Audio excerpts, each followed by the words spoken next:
ദൈവത്തിൻ്റെ അതിപരിശുദ്ധമായ നാമത്തിന് പിന്നെയും മഹത്വം ഉണ്ടാകട്ടെ. എല്ലാ ദൈവത്തിൻ്റെ ബഹുമാന്യരായ ദാസന്മാർക്കും സ്നേഹിക്കപ്പെട്ട ദൈവമക്കൾക്കും ഈ രാത്രിയുടെ പ്രാരംഭയാമത്തിലും മരിക്കുകയും അടക്കപ്പെടുകയും ഉയർത്തെഴുന്നേൽക്കുകയും ജീവിക്കുകയും ചെയ്യുന്ന കർത്താവായ യേശുക്രിസ്തുവിൻ്റെ നാമത്തിൽ സ്നേഹവന്ദനം അർപ്പിക്കുന്നു. കഴിഞ്ഞ ദിവസങ്ങളിലായിട്ട് പഴയ നിയമത്തിൽ നിന്ന് 12 വാക്യങ്ങൾ നാം എടുത്ത് മരണത്തെ പഴയ നിയമകാലത്ത് ദൈവനമ്പുരാൻ വെളിപ്പെടുത്തി കൊടുത്തിരിക്കുന്ന വിധങ്ങൾ എങ്ങനെയാകുന്നു എന്ന് ചിന്തിച്ചു തീർന്നു. ഇന്ന് പുതിയ നിയമത്തിലെ ചില വേദവാക്യങ്ങൾ നമുക്ക് ഒരുമിച്ച് ചിന്തിക്കാം. മരണത്തെയും മരണാനന്തര അനുഭവങ്ങളെയും കുറിച്ച് നാം ചിന്തിച്ചു തുടങ്ങിയിട്ട് കുറെ ദിവസങ്ങളായി. എന്നാൽ എനിക്ക് തോന്നുന്നത് അത്രത്തോളം ദിവസങ്ങൾക്കുള്ളിൽ ഏതെല്ലാം തരത്തിലുള്ളതായ മരണങ്ങളാണ്, ഏതെല്ലാം തരത്തിലുള്ളതായ ആളുകളെയാണ് അത് പിടിച്ച് ഒതുക്കിക്കൊണ്ടിരിക്കുന്നത് എന്നുള്ളത് ഞാൻ പറയാതെ നിങ്ങൾക്കറിയാം. വാർത്താമാധ്യമങ്ങളിലൂടെ, റേഡിയോയിലൂടെയും ടി വിയിലൂടെയും പത്രത്തിലൂടെയും എല്ലാം നമ്മൾ ഓരോ ദിവസത്തെയും കാണുമ്പോൾ നമ്മെ നടുക്കുന്ന തരത്തിലുള്ളതായ സംഭവങ്ങൾ, മരണത്തിൻ്റെ മുഖാന്തരങ്ങൾ കണ്ടും കേട്ടുകൊണ്ടും ഇരിക്കുന്നു. കഴിഞ്ഞ ഞായറാഴ്ച വൈകുന്നേരം ഇവിടെ ഒരു ആക്സിഡന്റ് ഉണ്ടായി. ഒരു കാറ് 2 ബൈക്കിനിട്ട് ഇടിച്ചു. ഒരു ബൈക്കിലെ ആൾക്ക് അധികം പറ്റി, മറ്റൊരു ബൈക്കിലെ ആൾക്ക് കുറച്ചു പറ്റി. കാറിൽ ഓടിച്ചിരുന്ന ആളും ഒരു കൊച്ചു പൈതലുമുണ്ടായിരുന്നു. ആ പൈതലിന് മുറിവേറ്റു. എന്നാൽ അതിൽ കൂടുതൽ പരിക്കേറ്റ ആൾ മരിച്ചു. ഇന്നലെ മറ്റതിൻ്റെ ശവടക്കായി. അത് പറഞ്ഞെന്നാന്ന് വെച്ച് കഴിഞ്ഞാൽ അവിടെ ഞങ്ങൾക്ക് ഇവിടെ ഇരുന്നുകൊണ്ട് ആക്സിഡന്റിന്റെ ഒച്ചയും ബഹളവും എല്ലാം കണ്ടും കേട്ടും അങ്ങ് ഇരുന്നത് കൊണ്ടാണ് ഞാൻ പറഞ്ഞത്. അങ്ങനെ എല്ലാ സ്ഥലത്തും ഇത് വർദ്ധിച്ചിരിക്കുന്നു. മരണത്തിന്റെ നിരക്ക്, അപകടത്തിന്റെ നിരക്ക് വർദ്ധിച്ചുകൊണ്ടിരിക്കുന്നു. ആർക്കും ഒന്നും ചെയ്യാനായിട്ട് കഴിയുന്നില്ല. നാം തന്നെ പറയുന്നു, മനുഷ്യൻ വർദ്ധിച്ചുകൊണ്ടിരിക്കുന്നു. അതിനേക്കാളേറെ ഇപ്പോൾ വാഹനങ്ങൾ വർദ്ധിച്ചുകൊണ്ടിരിക്കുന്നു. പെരുന്നാളുകളുടെ, ഉത്സവങ്ങളുടെ, സ്കൂളിലെ വാർഷിക സമ്മേളനങ്ങളുടെ ഒക്കെ കാലമാണ്. ഈ റോഡിൽ കൂടെ യാത്ര ചെയ്യുമ്പോൾ അറിയാം, ഒരു ചെറിയ സ്കൂളിലെ വാർഷികത്തിന് പോലും ഈ കുട്ടികളോട് കൂടി അവരുടെ മാതാപിതാക്കൾ, പ്രത്യേകിച്ച് ഇപ്പോഴത്തെ പുതിയ സ്കൂളുകളിൽ വന്ന് സംബന്ധിക്കുന്നത് കാണുമ്പോൾ 1 കിലോമീറ്റർ അകലത്തില് 2 സൈഡിലും ഇവരുടെ വാഹനങ്ങൾ കിടക്കുന്നത് കണ്ടാൽ ഒരു സ്കൂളിലെ, ഈ പബ്ലിക് സ്കൂളിൽ, ഇംഗ്ലീഷ് മീഡിയം സ്കൂളൊക്കെയാണെന്ന് തോന്നുന്നു, അപ്പുറത്തും ഇപ്പുറത്തും 2 ലൈനായിട്ട് കിടക്കുന്നത്. അപ്പൊ ഞാൻ ഓർത്തു, ഈയിടെ നമ്മൾ എവിടെയോ വെച്ചൊക്കെ അത് വാഴക്കുളത്ത്. അപ്പൊ ഞങ്ങൾ പറയുകയുണ്ടായി, ഒരു വീട്ടിൽ തന്നെ ഇനിയിപ്പം എത്ര വാഹനങ്ങളായിരിക്കും പോലും. ഭാര്യയ്ക്ക് ഒരു വാഹനം, ഭർത്താവിന് ഒരു വാഹനം, മക്കൾക്കെല്ലാം ഓരോ വാഹനം, ഒക്കെ കാറുകളാണ്. സൈക്കിളോ ബൈക്കോ ഒക്കെ ആണെങ്കിൽ ഒന്ന് ഒതുങ്ങിയിരിക്കും. അപ്പോ അങ്ങനെയുള്ള ഒരു സ്ഥിതിവിശേഷമാണ് ഇപ്പോ. പണ്ട് കാലത്ത് ഇന്ത്യയുടെ പ്രസിഡന്റ് വന്നാൽ പോലും ഇത്രയും വാഹനങ്ങൾ നമ്മുടെ ചെറുപ്പകാലത്ത് കണ്ടറിഞ്ഞു. ഒരു ചെറിയ സ്കൂളിലെ വാർഷികത്തിന് ഞാൻ പറഞ്ഞത്, വാഹനങ്ങൾ വർദ്ധിച്ചുകൊണ്ടിരിക്കുന്നു. ഇതെല്ലാം വർദ്ധിച്ചുകൊണ്ടിരിക്കുമ്പോൾ തന്നെ അപകടങ്ങളും വർദ്ധിച്ചുകൊണ്ടിരിക്കുന്നു. ഞാനത് പറഞ്ഞത്, രക്ഷിക്കപ്പെട്ട ഒരു ദൈവ പൈതലിനെ സംബന്ധിച്ചിടത്തോളം ഈ ലോകത്തിലുള്ള മരണത്തിന്റെ മുഖാന്തരങ്ങൾ എന്തെല്ലാം ഉണ്ടോ അതെല്ലാം അവർക്കും ബാധകമാകുന്നതാണ് എന്ന് നമ്മൾ അംഗീകരിക്കേണ്ടിയിരിക്കുന്നു. രക്ഷിക്കപ്പെട്ട ദൈവ പൈതലായതുകൊണ്ട് ഒരു കാലത്തും ഞാൻ ഇടിവെട്ടി മരിക്കൂല, പാമ്പ് മരിക്കൂല, വാഹനാപകടത്തിൽ മരിക്കൂല. അങ്ങനെ മനുഷ്യന്റെ ലോകത്തിലെ കാഴ്ച കാഴ്ചപ്പാടിലും അറിവിലും ഒരു ചീത്ത മരണം എന്ന് പറയുന്ന വിധത്തിലുള്ള ഒന്നിലൂടെയും ഞാൻ മരിക്കില്ല, ദൈവത്തിന്റെ പൈതലായതുകൊണ്ട്. തികച്ചും സ്വാഭാവിക മരണം എന്ന് പറഞ്ഞാൽ അതും എങ്ങനെയാണെന്ന് ചോദിച്ചാൽ, ഗോത്രപിതാക്കന്മാരുടെ പിതാവായ യാക്കോബ് മരിച്ചത് പഴയ നിയമത്തിൽ പറഞ്ഞിട്ടുണ്ട്. പുതിയ നിയമത്തിൽ വിശ്വാസവീരന്മാരുടെ പട്ടികയിൽ എബ്രായ ലേഖനത്തിലും പറഞ്ഞിട്ടുണ്ട്. കിടക്കയിൽ നിന്ന് എഴുന്നേറ്റിരുന്ന യാക്കോബ് തന്റെ മക്കളെ അനുഗ്രഹിച്ച് ആശീർവദിച്ചതിന് ശേഷം കിടക്കയിലേക്ക് കാലെടുത്ത് വയ്ക്കുകയും തന്റെ വടിയിൽ ചാരി ദൈവത്തെ ആരാധിക്കുകയും ചെയ്തിട്ട് നീണ്ടു നിവർന്ന് കിടന്ന് തന്റെ പ്രാണനെ വിട്ട് പിതാക്കന്മാരോട് ചേർന്നു. അങ്ങനത്തെ ഒരു മരണത്തിനാണ് സ്വാഭാവിക മരണം എന്ന് പറയുന്നത്. നമ്മുടെ എല്ലാ പ്രിയപ്പെട്ടവരെയും കണ്ടു കേട്ട് ഒന്ന് ദൈവമേ എന്ന് വിളിച്ച് എല്ലാവരുടെയും മുഖത്തൊക്കെ ഒന്ന് നോക്കി അവരുടെയൊക്കെ കൈകൊണ്ട് ഓരോ സ്പൂൺ വെള്ളമോ എന്തെങ്കിലുമൊക്കെ ഒന്ന് കുടിച്ച് കഴിച്ച് അങ്ങനെ കാലെടുത്ത് കട്ടിലയിൽ വെച്ച് കൈകാലുകളൊക്കെ ഒന്ന് നീണ്ടു നിവർന്ന് കിടന്ന് അങ്ങനെ പ്രാണം വിട്ട് കണ്ണുമടച്ച് രാജന്മാരോട് ചേരുന്ന ഒരു മരണത്തിനാണ് എന്ത് പറയുന്നത്? സ്വാഭാവിക മരണം എന്ന് പറയുന്നത്. സ്വാഭാവിക മരണം എന്ന് പറയുന്നത്.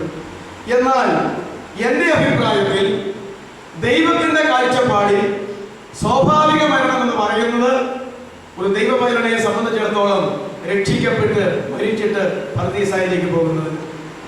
സ്വാഭാവികമല്ലാത്ത മരണം എന്ന് ദൈവത്തിന് തോന്നുന്നത് ഈ കണ്ട കാലമെല്ലാം മാനസാന്തരപ്പെടുവാൻ അവസരം കൊടുത്തിട്ട് നമ്മൾ ചിന്തിച്ച ധനവാനെ പോലെ മരിച്ചിട്ട് നിത്യയാതനാ സ്ഥലത്തേക്ക് മാറ്റപ്പെടുന്നതിനാ ദൈവത്തിന് എന്താ പറയുന്നത് ഒരു അസാധാരണ മരണം എന്ന് തോന്നുന്നതെന്നാണ് എൻ്റെ അഭിപ്രായം. എന്നാൽ എവിടെ പോയാലും വേണ്ടിയില്ല, കാലെടുത്ത് കട്ടിലേൽ വെച്ച് നീണ്ടു നിവർന്ന് കിടന്ന് മരിക്കുന്നതാണ് നല്ല മരണം എന്ന ഒരു കാഴ്ചപ്പാട്. ഈ കാഴ്ചപ്പാടൊക്കെ മാറ്റേണ്ടിയിരിക്കുന്നു. ഇനി എൻ്റെ മറ്റൊരു അഭിപ്രായം, ഞാൻ ഈ പറയുന്നതിന് അതുപോലെ ഒരു വചനം പെടുന്ന് വായിക്കാൻ ഇല്ലാത്തത് കൊണ്ടാണ് ഞാൻ എൻ്റെ അഭിപ്രായം എന്ന് പറയുന്നത്. ഏത് മരണത്തിന്റെ മുഖാന്തരത്തിലൂടെ ഒരു ദൈവത്തിന്റെ പൈതൽ കടന്നു പോയാലും അതിന് സാധ്യതയുണ്ട്. കടന്നു പോയാലും നാം മനസ്സിലാക്കേണ്ട ഒരു കാര്യം, രക്ഷിക്കപ്പെട്ട ഒരു ദൈവത്തിന്റെ പൈതലിനെ സംബന്ധിച്ചിടത്തോളം മരണത്തിന്റെ മുഖാന്തരം എന്തായിരുന്നാലും എവിടെ വെച്ചായിരുന്നാലും എങ്ങനെയായിരുന്നാലും എൻ്റെ അഭിപ്രായം ആ ദൈവത്തിന്റെ പൈതൽ അവന്റെ ആത്മാവ് എത്രയും ശുഭപ്പെട്ടിരിക്കുന്നു എന്ന് ദൈവത്തിന് ഒരു ഉത്തമ ബോധ്യമുള്ളപ്പോഴാണ് ആ പൈതലിനെ ദൈവം എടുക്കത്തുള്ളൂ. ഞാൻ പറഞ്ഞത് നിങ്ങൾക്ക് മനസ്സിലായോ? രക്ഷിക്കപ്പെട്ട ഒരു ദൈവത്തിന്റെ പൈതല് അവന്റെ ആത്മാവ് ശുഭപ്പെട്ടിരിക്കുന്ന ഒരു സമയത്ത് മാത്രമേ ഈ ലോകത്തിലെ ഏത് മരണത്തിന്റെ മുഖാന്തരത്തിൽ കൂടി ആയാലും നമുക്ക് നല്ലതെന്ന് തോന്നിയാലും ചീത്തയെന്ന് തോന്നിയാലും അവനെ എടുക്കുകയുള്ളൂ എന്നുള്ളതാണ് എൻ്റെ അഭിപ്രായം. അങ്ങനെയാണെങ്കിൽ യാത്രയ്ക്കിടയിൽ ഒരു ആക്സിഡന്റിൽ പെട്ട് ഒരു ദൈവപൈതൽ മരിച്ചാൽ അവശേഷിക്കുന്ന തന്റെ പ്രിയപ്പെട്ടവർക്ക് വളരെ ദുഃഖമുണ്ടെങ്കിലും അവന്റെ ആത്മാവ് സുഖപ്പെട്ടിരുന്ന ഒരു സന്ദർഭത്തില് ദൈവം അവനെ അപകടമാകുന്ന മരണമുഖാന്തരത്തിലൂടെ തന്റെ സന്നിധിയിലേക്ക് ചേർത്തതെന്ന് ഞാൻ പറയുന്നു. അതാർക്കും അറിഞ്ഞുകൂടെ. അതൊരു ഭർത്താവാണ് അപ്രകാരം മരിച്ചതെങ്കിൽ ഭാര്യയ്ക്ക് മക്കൾക്കും എന്തോ ഒരു സങ്കടം, ഭാര്യയാണ് മരിച്ചതെങ്കിൽ ഭർത്താവിനും മക്കൾക്കും എന്തോ ഒരു സങ്കടം, മക്കളാണ് മരിച്ചതെങ്കിൽ മാതാപിതാക്കന്മാർക്ക് എന്തോ ഒരു സങ്കടം. ഇതെല്ലാം ശരിയാണെങ്കിലും ഏത് വ്യക്തിയാണെങ്കിലും അവന്റെ ആത്മാവ് മരണത്താൽ അവനെ വിളിക്കാൻ തക്കവണ്ണം ശുഭപ്പെട്ടിരിക്കുന്നത് എപ്പോഴാ, ഏത് ദിവസത്തിലാ, ഏത് മണിക്കൂറിലാ, എവിടെ വെച്ചാ, ഏത് സെക്കൻഡിലാണെന്ന് അറിയുന്നത് ആര് മാത്രമേ ഉള്ളൂ. ആര് മാത്രമേ ഉള്ളൂ? ദൈവം മാത്രമേ ഉള്ളൂ. അത് നമ്മളെങ്ങനെ അറിയുന്നത്? ബൈബിൾ ക്ലാസ് എടുക്കുന്ന ആളുകൾ എന്റെ ആത്മാവ് ഇപ്പോൾ ശുഭപ്പെട്ട അല്ലാതെ ഇരിക്കാൻ സാധ്യതയുണ്ട്. അതല്ലേ അതിന്റെ രസം. അതുകൊണ്ട് നമ്മുടെ ആത്മാവ് ശുഭപ്പെട്ടിരിക്കാത്ത ഒരു സന്ദർഭത്തെങ്കിൽ ദൈവം മനഃപൂർവ്വമായ ഒരു ദൈവത്തിന്റെ പൈതലിനെ വിളിച്ചാൽ കൂടി ചേർക്കുമെന്ന് ഞാൻ വിചാരിക്കുന്നില്ല. എവിടെ വെച്ചായാലും ഏത് മുഖാന്തരത്തിലായാലും ആത്മാവ് സുഖപ്പെട്ടിരിക്കുമ്പോൾ മാത്രമേ ദൈവം തന്നെ പൈതലിനെ വിളിക്കുകയുള്ളൂ. എന്നാൽ ആ മുഖാന്തരം നമുക്ക് ഉൾക്കൊള്ളുവാൻ വിഷമമുള്ളതായിരിക്കും. ഞാൻ പറയട്ടെ, ആ മരിക്കുന്ന ആ നിമിഷത്തിന് ഒരു മിനിറ്റ് മുമ്പ് അവൻ മരിച്ചാലും അവൻ മരിച്ചതിന് ശേഷം 1 മിനിറ്റ് കഴിഞ്ഞ് അവൻ മരിച്ചാലും ഒരുപക്ഷെ അവന്റെ ആത്മാവ് സുമതിയിലായിരിക്കാൻ സാധ്യതയില്ലായിരിക്കും. അതുകൊണ്ടാണ് നമ്മൾ എന്ത് പറയുന്നത്, ആ ക്രിട്ടിക്കൽ മൂവ്മെന്റ് എന്നൊക്കെ നമ്മൾ ഇങ്ങനെ പറയാം. എന്താണെന്ന് എനിക്കും അറിയാൻ പറ്റും. ആ മൂവ്മെന്റിൽ ദൈവം അവനെ വിളിച്ചു എന്ന് ഉള്ളത് അതുകൊണ്ടാണ് ഓർക്കേണ്ടത്. കാരണം അത് ദൈവത്തിന് മാത്രമേ അറിയാവൂ. ഈ നിമിഷം വിട്ട് 1 സെക്കൻഡ് അവൻ കടന്നുപോയാൽ അവന്റെ ആത്മാവിന്റെ ശുഭത നഷ്ടപ്പെടാൻ സാധ്യതയുണ്ടെന്ന് ദൈവം കണ്ടാൽ ഈ മിനിറ്റ് അവൻ തെറ്റിക്കത്തില്ല. അതിന് 1 മിനിറ്റ് മുമ്പാണ് അത് സംഭവിക്കുന്നതെങ്കിലും അവന്റെ ആത്മാവിനെ ശുഭപ്പെട്ടിരിക്കാൻ സാധ്യമല്ലാത്ത ഒരു സാഹചര്യമാണെങ്കിൽ അന്നേരവും ദൈവം വിളിക്കത്തില്ല. അതുകൊണ്ട് നമ്മൾ മനസ്സിലാക്കേണ്ടത് ദൈവം രക്ഷിക്കപ്പെട്ടവരുടെ മാത്രം കാര്യമാണ്. അങ്ങനെയുള്ള ഒരു വ്യക്തിയെ ഏത് മുഖാന്തരത്തിലൂടെ എവിടെ വെച്ച് വിളിച്ചാലും അവനെ സംബന്ധിച്ചിടത്തോളം അവന്റെ ആത്മാവിന്റെ ഉടയവനായ ദൈവം തമ്പുരാൻ ആ നിമിഷമായിരുന്നു അവനെ വിളിച്ച് സ്വർഗത്തിലേക്ക് ചേർക്കുവാൻ ഏറ്റവും അവന്റെ ആത്മാവ് സുഖപ്പെട്ടിരുന്ന സമയം എന്ന് ദൈവത്തിന് ഉത്തമ ബോധ്യമുള്ളത് കൊണ്ടാണ് അപ്രകാരം അവനെ അവിടെ വെച്ച് വിളിച്ചത് എന്നുള്ളത് നാം അംഗീകരിക്കുന്നു എങ്കിൽ നാം അംഗീകരിക്കേണ്ട ഒരു യാഥാർത്ഥ്യമാണെന്ന് എന്റെ അഭിപ്രായം. ദൈവം അപ്രകാരം മാത്രമേ ചെയ്യത്തുള്ളൂ. എന്താണ് ഇങ്ങനെ സംഭവിച്ചത് എന്ന് ലോകത്തിലെ മനുഷ്യരായ നമ്മൾ എല്ലാവരും ചിന്തിച്ചുകൊണ്ടിരിക്കുമ്പോൾ ദൈവത്തിന്റെ ഒരു ഉത്തരം, അവന്റെ ആത്മാവിനെ വിളിച്ച് എന്റെ അടുക്കിലേക്ക് ചേർക്കാൻ ജീവിതത്തിൽ അവന് ശുഭപ്പെട്ടിരുന്ന സമയം അതാകയാൽ അവനോടുള്ള വാത്സല്യത്തിലേക്കെത്താൽ എന്റെ കരുണയുടെ ബഹുത്വത്താൽ കൃപയാൽ ആനന്ദങ്ങളുടെ പ്രതീക്ഷയിലേക്ക് അവനെ ചേർക്കേണ്ടതിലേക്ക് വേണ്ടിയിട്ട് ഞാനത് ചെയ്തു എന്നേ ദൈവം പറയുന്നു. അതുകൊണ്ട് ഇത് നമ്മുടെ ഉള്ളത്തിൽ എന്താ സ്ഥിരമായിട്ട് വെച്ചിരിക്കേണ്ട ഒരു കാര്യമാണ്. എങ്കിൽ മാത്രമേ നമുക്ക് ഒരു അനേക ചോദ്യങ്ങൾക്ക് ഒരു മറുപടി ലഭിക്കാനായിട്ട് ഇടയാവുകയുള്ളൂ. അങ്ങനെ ഒരു പ്രത്യേക സന്ദർഭത്തെങ്കിൽ അവനെ വിളിക്കുന്നതിന് പകരം അവനൊരു പനി വരുത്തി 7 ദിവസം ചികിത്സിച്ച് പനി പയ്യെ കൂടി രക്ഷയില്ലെന്നൊക്കെ പറഞ്ഞ് ആശുപത്രിയിൽ നിന്ന് ഡിസ്ചാർജ് ചെയ്ത് വീട്ടിൽ കൊണ്ടുവന്നിട്ട് ഒരു സാധാരണ മരണത്തിലൂടെയൊക്കെ എല്ലാവരും കണ്ടുകേട്ട് മരിപ്പിച്ചേക്കാവുന്ന ദൈവം വെക്കുമ്പോഴത്തേക്കും അവന്റെ ആത്മാവിന്റെ അവസ്ഥ മാറിപ്പോകില്ലേ? ഇല്ലേ? സമുദായത്തിലെ ശവാടക്കിന് ഒരു വാക്യമുണ്ടല്ലോ, ദൈവം തമ്പുരാനെ മരിക്കുന്ന മനുഷ്യന്റെ മരണഗതി തലയിൽ തുടങ്ങി കാലിൽ എത്തുന്നേടം വരെ, അല്ലേ? അല്ലെങ്കിൽ കാലിൽ തുടങ്ങി അതന്നെ കാലിൽ തുടങ്ങി തലയിൽ എത്തുന്നേടം വരെ, ശരീരത്തിന്റെ അങ്ങേയറ്റത്തും ഇങ്ങേയറ്റത്തും എല്ലാം ഉള്ള കാലാണ്. അവിടെ തുടങ്ങി നിർജീവമായി ജീവൻ പോയി അവസാനം ചെസ്റ്റും തലയിലൊക്കെ ബാധിക്കുമ്പോഴാണ് അത് മരിച്ചു പോകുന്നത്. എത്രയോ ആളുകൾ കൈകാലികൾ ജീവനില്ലാത്ത കിടക്കുന്നു, എന്നാലും ജീവിക്കുന്നു. അങ്ങനെ കാലിൽ തുടങ്ങി തലവരെ എത്തുന്നതിനിടയിൽ അവന്റെ മനസ്സ് അനുതാപത്തിലേക്ക് ദൃഢപ്പെട്ടുകൊണ്ടിരിക്കണമെന്ന് ജ്ഞാനസമ്പൂർണമായ തന്റെ മനുഷ്യാവതാര കാലത്ത് കൽപ്പിച്ച് നിയമിച്ചവനെ ഞങ്ങൾ ഇവന് വേണ്ടി നിന്നോട് അപേക്ഷിക്കുന്നു എന്ന് വായിക്കുമ്പോൾ എല്ലാവരും പ്രിയരായിസോൻ എന്ന് പറഞ്ഞാൽ എന്നായിരിക്കും അർത്ഥം? ഒരു സുറിയാനി വാക്ക, കർത്താവ് കൃപ ചെയ്യണമെന്ന്. അപ്പൊ ഇതെവിടെയാണെന്ന് വേദപുസ്തകത്തിൽ നോക്കിയിട്ട് ഞാനും കണ്ടില്ല കേട്ടോ. മരിക്കുന്ന മനുഷ്യന്റെ മരണഗതി കാലിൽ തുടങ്ങി തലവരെ എത്തുന്നതിനിടയിൽ അവന്റെ മനസ്സ് അനുതാപത്തിലേക്ക് ധൃതിപ്പെട്ടുകൊണ്ടിരിക്കണമെന്ന് ജ്ഞാനസമ്പൂർണമായ മനുഷ്യാവതാര കാലത്ത് കൽപ്പിച്ച് നിയമിച്ചവനെ ഞങ്ങൾ നിന്നോട് അപേക്ഷിക്കുന്നു. എങ്കിലും ഒരു ആശയം ശരിയാണ്, ഒരു മനുഷ്യന്റെ മനസ്സ് എപ്പോഴും അനുതാപത്തിലായിരിക്കും. ജീവിച്ചാലും മരിച്ചാലും അവന്റെ മനസ്സ് എപ്പോഴും അനുതപിച്ചുകൊണ്ടിരിക്കുന്ന ഒരവസ്ഥയുണ്ടെങ്കിൽ, ചെയ്തു പോയ പാപത്തെ കുറിച്ച് അനുതപിച്ചുകൊണ്ടിരിക്കുന്ന ഒരവസ്ഥയുണ്ടെങ്കിൽ അത് നല്ലതാണ്. അത്രത്തോളം അല്ലാതെ ഇങ്ങനെ ഒരു വാചകം എവിടെയാണെന്ന് എനിക്ക് അറിയത്തില്ല. ഇതൊക്കെ ആയിരിക്കാം. അനുതപിക്കണം, പാപത്തെ കുറിച്ച് അനുതപിക്കണം, പാപബോധം കൊടുക്കുന്നത് പരിശുദ്ധാത്മാവാണ് എന്നൊക്കെയുള്ളതായ അനുതപിക്കുന്ന ഭാവിയെ ചൊല്ലി സ്വർഗം സന്തോഷിക്കും, മാലാഖമാര് സന്തോഷിക്കും എന്നൊക്കെയുള്ള വചനത്തിന്റെ പശ്ചാത്തലത്തിലായിരിക്കാം. എന്നാൽ പോലും സമുദായത്തിലെ പിതാക്കന്മാർ എത്രത്തോളം പഠിപ്പിക്കുന്നല്ലോ. അതുകൊണ്ട് എപ്പോഴും അനുതാപധന്യമായ മാനസാന്തരധന്യമായ ഒരു ഹൃദയത്തോടും കൂടെ ഒരു ദൈവപൈതലായിരിക്കാൻ ഇടയാകണം. അതുകൊണ്ട് അവൻ എവിടെ വെച്ച ഏത് മരണത്തിന്റെ മുഖാന്തരത്തിലായിരുന്നാലും കുഴപ്പമില്ല എന്ന് ഞാൻ പറഞ്ഞു. നമുക്കൊരു ബുദ്ധി ഉപദേശം അതായിരിക്കട്ടെ. ചില വേദഭാഗങ്ങളിലേക്ക് നമുക്ക് കടന്നു വരാം. പുതിയ നിയമത്തില് മരണത്തിന് 2 അർത്ഥമുണ്ട്. ഒന്ന് ഏതാണ്?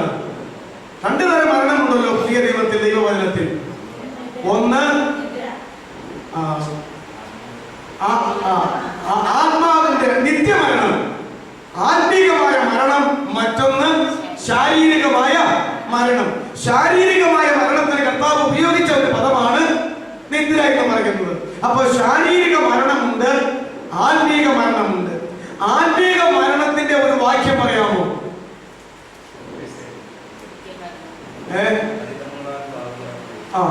അതിക്രമങ്ങളാലും പാപങ്ങളാലും മരിച്ചവരായ നമ്മെ. എഫേസ്യർ 2:1 അല്ലേ? എഫേസ്യർ 2:1. ആ മരണം ആത്മീകമായ മരണത്തെ കുറിച്ചാണ്. റോമർ 6:3 എനിക്ക് തോന്നുന്നു. 6:23. റോമർ 6:23 പാപത്തിന്റെ ശമ്പളം മരണമത്രേ. ദൈവത്തിന്റെ കൃപാവരമോ നമ്മുടെ കർത്താവായ യേശുക്രിസ്തുവിൽ നിത്യജീവൻ തന്നെ. നിത്യജീവൻ തന്നെ. നിത്യജീവൻ ചേർത്ത് പറഞ്ഞിരിക്കുകയാൽ റോമർ 6:23 പാപത്തിന്റെ ശമ്പളം മരണമെന്ന് പറഞ്ഞതിന് ഒന്നാമത്തെ ഊന്നൽ കൊടുക്കുന്നത് ഏത് മരണമാണ്? ആത്മീക മരണമാണ്.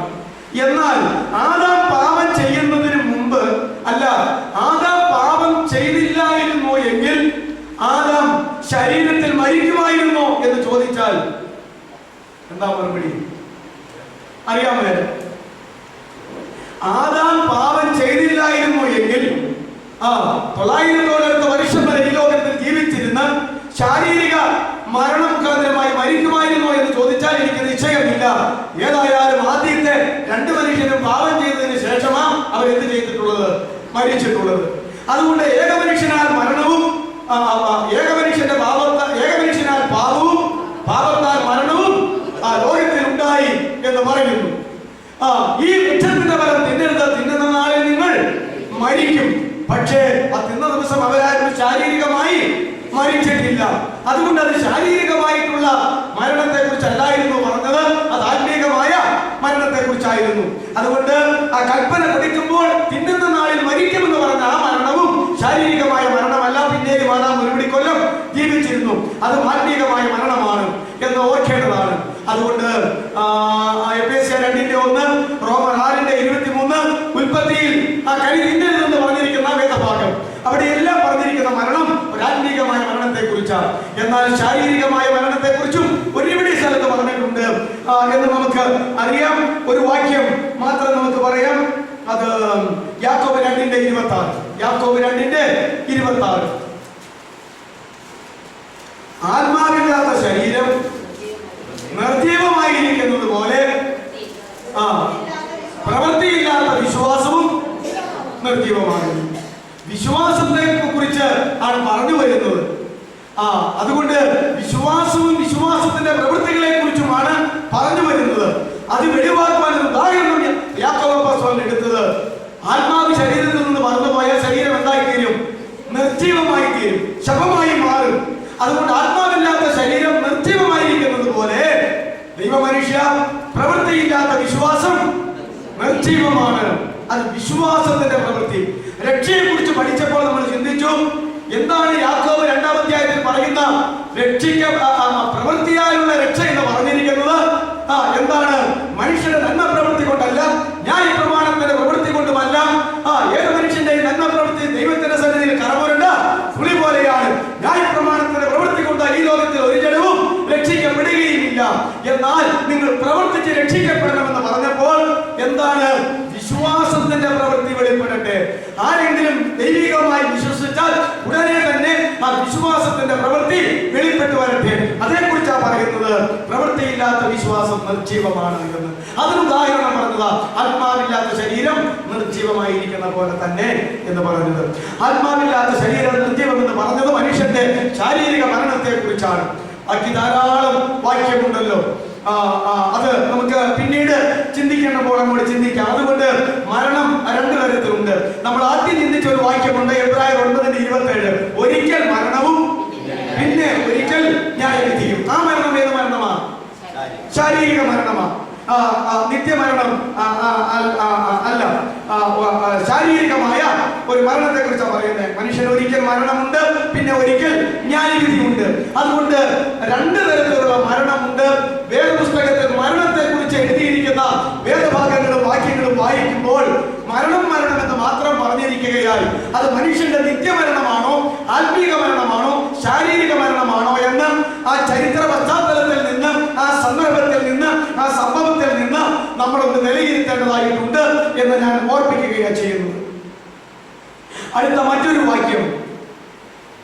മനുഷ്യന്റെ ശാരീരികമായ മരണത്തെ കുറിച്ച് പറയുന്ന ഒരു വാക്യം എടുക്കാം. യാക്കോബ് 4:14. യാക്കോബ് 4:14. നാളത്തേത് നിങ്ങൾ അറിയുന്നില്ലല്ലോ, നിങ്ങളുടെ ജീവൻ എങ്ങനെയുള്ളത്. അതിന്റെ അടുത്ത മൂലത്തെ ഒരു വാക്യം കൂടെ വായിച്ചു. ഇന്നോ നാളെയോ ഞങ്ങൾ ഇന്ന പട്ടണത്തിൽ പോയി അവിടെ ഒരാണ്ട് കഴിച്ച് വ്യാപാരം ചെയ്ത് ലാഭമുണ്ടാക്കുമെന്ന് പറയുന്നവരെ കേൾപ്പി. ഇതാരെ കുറിച്ചാ പറയുന്നത്? ലേഖനം ആർക്ക് എഴുതിയതാ? യാക്കോബിന്റെ ലേഖനം ആർക്ക് എഴുതിയതാ? നാട്ടുകാർക്ക് എഴുതിയതാണോ? വിശ്വാസികൾക്ക് എഴുതിയതാ. അപ്പോ ഇവിടെ ഈ പറയുന്ന ഞങ്ങൾ ഇന്നോ നാളെയോ ഇന്ന പട്ടണത്തിൽ ചെന്ന് അവിടെ ഒരാണ്ട് താമസിച്ച് വ്യാപാരം ചെയ്ത് ലാഭമുണ്ടാക്കുമെന്ന് പറയുന്നവരെ നിങ്ങൾ കേൾപ്പി. അപ്പോ ആദ്യകാലത്ത് രക്ഷിക്കപ്പെട്ട ആളുകൾ ബിസിനസ് ചെയ്യുന്നവരുണ്ടായിരുന്നു, വ്യാപാരം ചെയ്യുന്നവരുണ്ടായിരുന്നു, ഇല്ലേ? വ്യാപാരം ചെയ്യുന്നവര് ഉണ്ടായിരുന്നു എന്നുള്ള കാര്യം നമ്മൾ മനസ്സിലാക്കേണ്ടതാണ്. അവരോടാ പറഞ്ഞത് ഇങ്ങനെയൊക്കെ പറയാൻ. ഇന്നോ നാളെയോ ഞങ്ങൾ നാട് വിട്ടു പോകും, എന്നിട്ട് ഞങ്ങൾ ഇന്ന സ്ഥലത്ത് ചെല്ലും, അവിടെ ഞങ്ങൾ ഒരാണ്ട് താമസിക്കും, അവിടെ ഞങ്ങൾ വ്യാപാരം ചെയ്യും, എന്നിട്ട് ഞങ്ങൾ ലാഭമുണ്ടാക്കുമെന്ന് പറയാൻ. അതെങ്ങനെ അങ്ങനെ പറയാൻ കഴിയുമെന്ന് യാക്കോബ് ചോദിക്കുകയാണ്. ദൈവത്തിന്റെ കൃപയില്ലെങ്കിൽ ഇത് വല്ലതും നടക്കുമോ? അതല്ലേ പറഞ്ഞത്? അങ്ങനെയല്ലേ പറഞ്ഞത്? എന്ന് പറയുന്നവരെ കേൾപ്പി. ബിസിനസ്സുകാരോട് എന്തെങ്കിലും വിരോധം ഉണ്ടായിട്ടൊന്നുമല്ല, ലാഭമുണ്ടാക്കുന്നവരോട് എന്തെങ്കിലും വിരോധമുണ്ടായിട്ടല്ല. പിന്നെ അങ്ങനെയല്ലാതെ പിന്നെ എങ്ങനെയാ പറയണത്? നാളെ ഞാൻ അമേരിക്കയ്ക്ക് പോവാന്നുള്ളത് തീരുമാനിച്ച് വിസയൊക്കെ എടുത്തിരിക്കുമ്പോൾ പിന്നെ ഞാൻ ഇന്നലെ പോവാന്നാണ് പറയുന്നത്. നാളെ പോവാന്നല്ലേ പറയാൻ പറ്റുള്ളൂ. എന്നിട്ട് ഞാൻ 6 മാസം കഴിഞ്ഞ് മടങ്ങി വരുള്ളൂ എന്നുണ്ടെങ്കിൽ അങ്ങനെയല്ലാതെ പിന്നെ എങ്ങനെയാ പറയുന്നത്? അതുകൊണ്ട് അങ്ങനത്തെ ഒരു കാര്യമാണോ പറയുന്നത്? അല്ല. എന്നാല് വിഷയം ഇപ്രകാരമാണ് പറയുന്നത്. അടുത്ത വാക്യം കൂടെ വായിച്ച്. നമ്മുടെ വിഷയം അതാ പറയുന്നവരെ, ഇങ്ങനെയൊക്കെ പറയുന്നവരെ കേൾപ്പി. നാളത്തേത് നിങ്ങൾ അറിയുന്നില്ലല്ലോ. നാളത്തേത് നിങ്ങൾക്ക് അറിവുണ്ടോ? ഇങ്ങനെയൊക്കെ പറയാൻ നാളത്തെ നിന്റെ ജീവിതത്തിന്റെ അനുഭവം എന്താണെന്ന് നിനക്ക് എന്തെങ്കിലും അറിവുണ്ടോ ചോദിക്കുകയാ. എന്നിട്ട് നിങ്ങളുടെ ജീവൻ എങ്ങനെയുള്ളത്? നിങ്ങളുടെ ജീവൻ എങ്ങനെയുള്ളത്? ജീവനിലേക്ക് വരികയാ. നിങ്ങളുടെ ജീവൻ എങ്ങനെയുള്ളത്? നമ്മൾ മറ്റൊരവസരത്തിൽ ചിന്തിച്ചതാ ആ മൂഢനായ ധനവാന്റെ ഉപമയിൽ. എന്താ പറഞ്ഞത്? ഒരു മനുഷ്യൻ ഈ ലോകത്തിൽ എത്രമാത്രം സമ്പൽസമൃദ്ധി ഉണ്ടായാലും അവന്റെ ജീവന്റെ ആധാരം അവന്റെ വസ്തുവകയല്ല.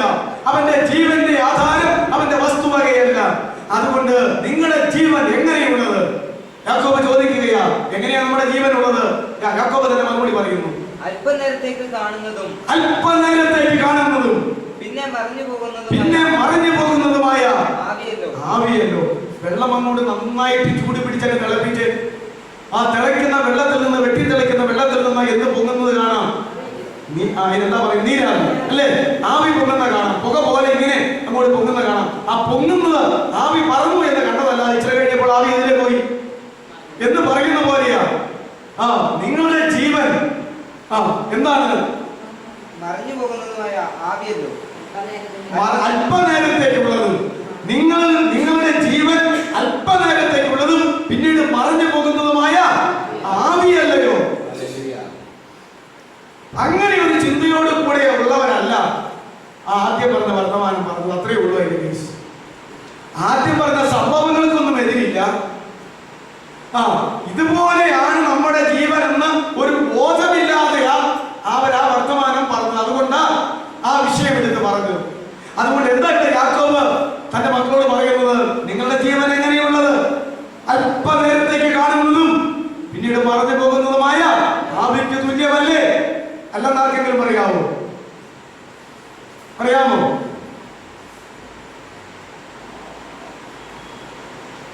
അതാണ് നമ്മുടെ ജീവൻ. ഈ ജീവൻ പോകുന്നതിനാ എന്ന് പറയുന്നത് മരണം. ആത്മാവ് പറന്നു പോകുന്നതിനാ നിർജീവമായ ശരീരം, മൃതശരീരം എന്ന് പറയുന്നത്. അതുകൊണ്ട് നാം എല്ലാവരും വിചാരിക്കേണ്ടത്, എന്റെ പ്രാണൻ, എന്റെ ജീവൻ, എന്റെ ദൈവം എന്നെ ഊതിക്കയറ്റിയ ഈ ജീവൻ, എന്റെ ആത്മാവ്, ഈ ജീവൻ, ആത്മാവല്ല, ഇത് ജീവനെ കുറിച്ചാ പറയുന്നത്. പ്രാണൻ, ആ ജീവൻ എന്താ പറയുന്നത്? അല്പനേരത്തേക്ക് മാത്രമുള്ളതും പിന്നീട് ഇത് മറന്നു പോകുന്ന ആവി പോലെയുമാണ്. ഇത് നമ്മൾ അംഗീകരിച്ചുകൊണ്ട് വേണം എല്ലാം സംസാരിക്കാൻ, എല്ലാം പ്ലാൻ ചെയ്യുവാൻ. അപ്പൊ പിന്നെ യാതൊരു കുഴപ്പവുമില്ല. ഇത് നാം അംഗീകരിച്ചുകൊണ്ട് വേണം നമ്മുടെ ഭാവി പദ്ധതികളെല്ലാം ക്രമീകരിക്കപ്പെടുവാൻ, ഭാവി കാര്യങ്ങളെല്ലാം എല്ലാം. മറ്റേത് വേറൊരു അറിവാണ്. ഇപ്പൊ നമ്മൾ തന്നെ അറിയാൻ പറ്റില്ല, മനുഷ്യൻ മരണമുണ്ടെന്ന് പറയാൻ പറ്റാത്തവരാരാ. എന്നാൽ ആ മരണം നിന്റെ നേർക്ക് വന്നാലെന്ന് ചോദിച്ചു കഴിയുമ്പോഴത്തേക്ക് നമ്മുടെ അവസ്ഥ മാറും. അപ്പൊ നമ്മുടെ ബുദ്ധിയിലുള്ള അറിവ് ഞാനും, അതുകൊണ്ട് നമുക്ക് യാതൊരു പ്രയോജനം ഉണ്ടാകത്തില്ല. ഈ അറിവ് നമ്മുടെ ഹൃദയത്തിന്റെ ആഴത്തിലേക്ക് ഇറങ്ങിയാൽ, ആത്മാവിലേക്ക് ഇറങ്ങിയാൽ, ആ അറിവിൽ നിന്ന് നമുക്കുണ്ടാകേണ്ടതായ ദൈവികമായ ബോധത്തിൽ പരിശുദ്ധാത്മാവ് നമ്മെ ആക്കുമ്പോൾ അത് നമുക്ക് പ്രയോജനം ചെയ്യും. അതുകൊണ്ട് അപ്രകാരം പറഞ്ഞിരിക്കുന്നു. നിങ്ങളുടെ ജീവൻ എങ്ങനെയുള്ളത്? ആരും മറുപടി പറയുന്നില്ല. അതുകൊണ്ട് യാക്കോബ് തന്നെ പറഞ്ഞു, അല്പനേരത്തേക്ക് കാണുന്നതും പിന്നെ അത് മറഞ്ഞു പോകുന്നതായ ആവി പോലെ. നമ്മുടെ മരണം ഇങ്ങനെയാണ് സംഭവിക്കുന്നത്. ഇതാണ് പുതിയ നിയമത്തിൽ യാക്കോബ് അതിനെക്കുറിച്ച് പഠിപ്പിക്കുന്ന ഒരു കാര്യം. അതങ്ങനെ തന്നെ നമ്മൾ അംഗീകരിക്കാൻ പറ്റത്തുള്ളൂ. പഴയ നിയമത്തിലെ അവ്യക്തതകളെല്ലാം മാറി പുതിയ നിയമത്തിൽ വളരെ വ്യക്തമായി പരിശുദ്ധാത്മാവ് വിഷയത്തെ സംബന്ധിച്ച് പഠിപ്പിക്കുന്നു.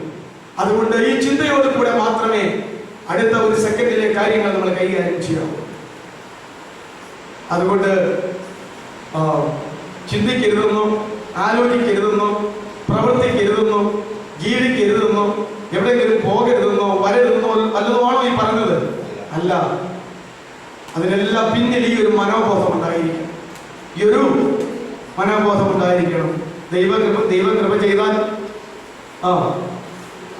ദൈവവിശ്വാസം പോലും ഇല്ലാതെ ദൈവകൃപയാൽ എന്നും പറഞ്ഞ് കുറി എഴുതുമ്പോൾ മുകളിൽ എഴുതിയാൽ ദൈവവിശ്വാസവും ഇല്ല, എഴുത്ത് ദൈവകൃപയാൽ എഴുതിയിട്ട് വല്ല വിശേഷമുണ്ടോ? അതല്ല ഞാൻ പറഞ്ഞത്. ഈ ഒരു മനോബോധമാണ് പുതിയ നിയമ വിശ്വാസികൾക്ക് വേണ്ടത് എന്ന് യാക്കോബ് പഠിപ്പിക്കുന്നു. യാക്കോബ് 4:14. ഇനി 1 കൊരിന്ത്യർ 15:26 നമുക്കൊന്ന് വായിക്കാം. 1 കൊരിന്ത്യർ 15:26 മതി. ഒടുക്കത്തെ ശത്രുവായി, ഒടുക്കത്തെ എന്ന് പറയുമ്പോൾ പ്രാക്കല്ല കേട്ടോ. നമ്മുടെ നാട്ടില് പ്രാകുന്ന ഒരു വാക്കായി.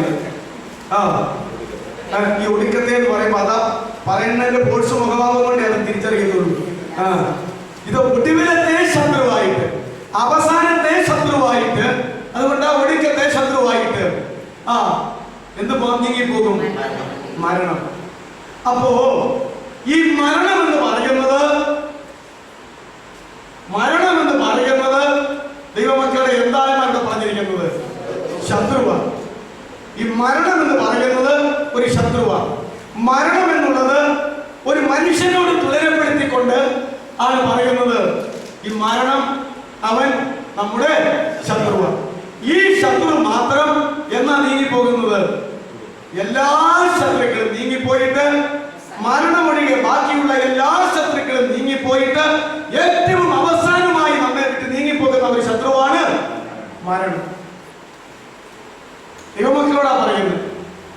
ബാക്കിയുള്ള ശത്രുക്കളൊക്കെയും നമ്മെ വിട്ടു പോകും. നമ്മുടെ ശത്രുക്കള് ആരൊക്കെയാണ്? ഏതോ ഒരു പാട്ടില് ലോകം ജഡം പിശാചിന്റെ തൊടുകയിലെന്നല്ലോ. ലോകം പാപം പിശാച്. ലോകം പാപം പിശാചെന്നെ തൊടുകയില്ല. ദുഷ്ടഘോര ശത്രു എന്നെ കാണുകയില്ല. അങ്ങനെ ചെറുകിൻ മറവിലാണ്. അപ്പൊ കാണൂല തൊടൂല എന്നൊക്കെയാ പറയണത്. അതുപോലെ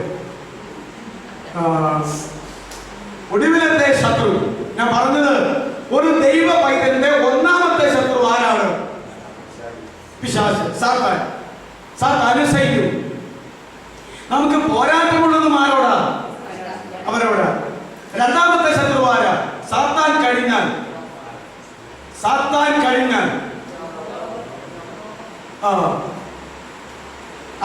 നിങ്ങൾ ആദാമിന്റെ കാലം മുതലുണ്ട്. സാത്താൻ വന്നു, പിന്നെ അതുകൊണ്ട് ആദ്യം അവർക്ക് ഉണ്ടായിരുന്നതാണ് പാപം, അല്ലേ?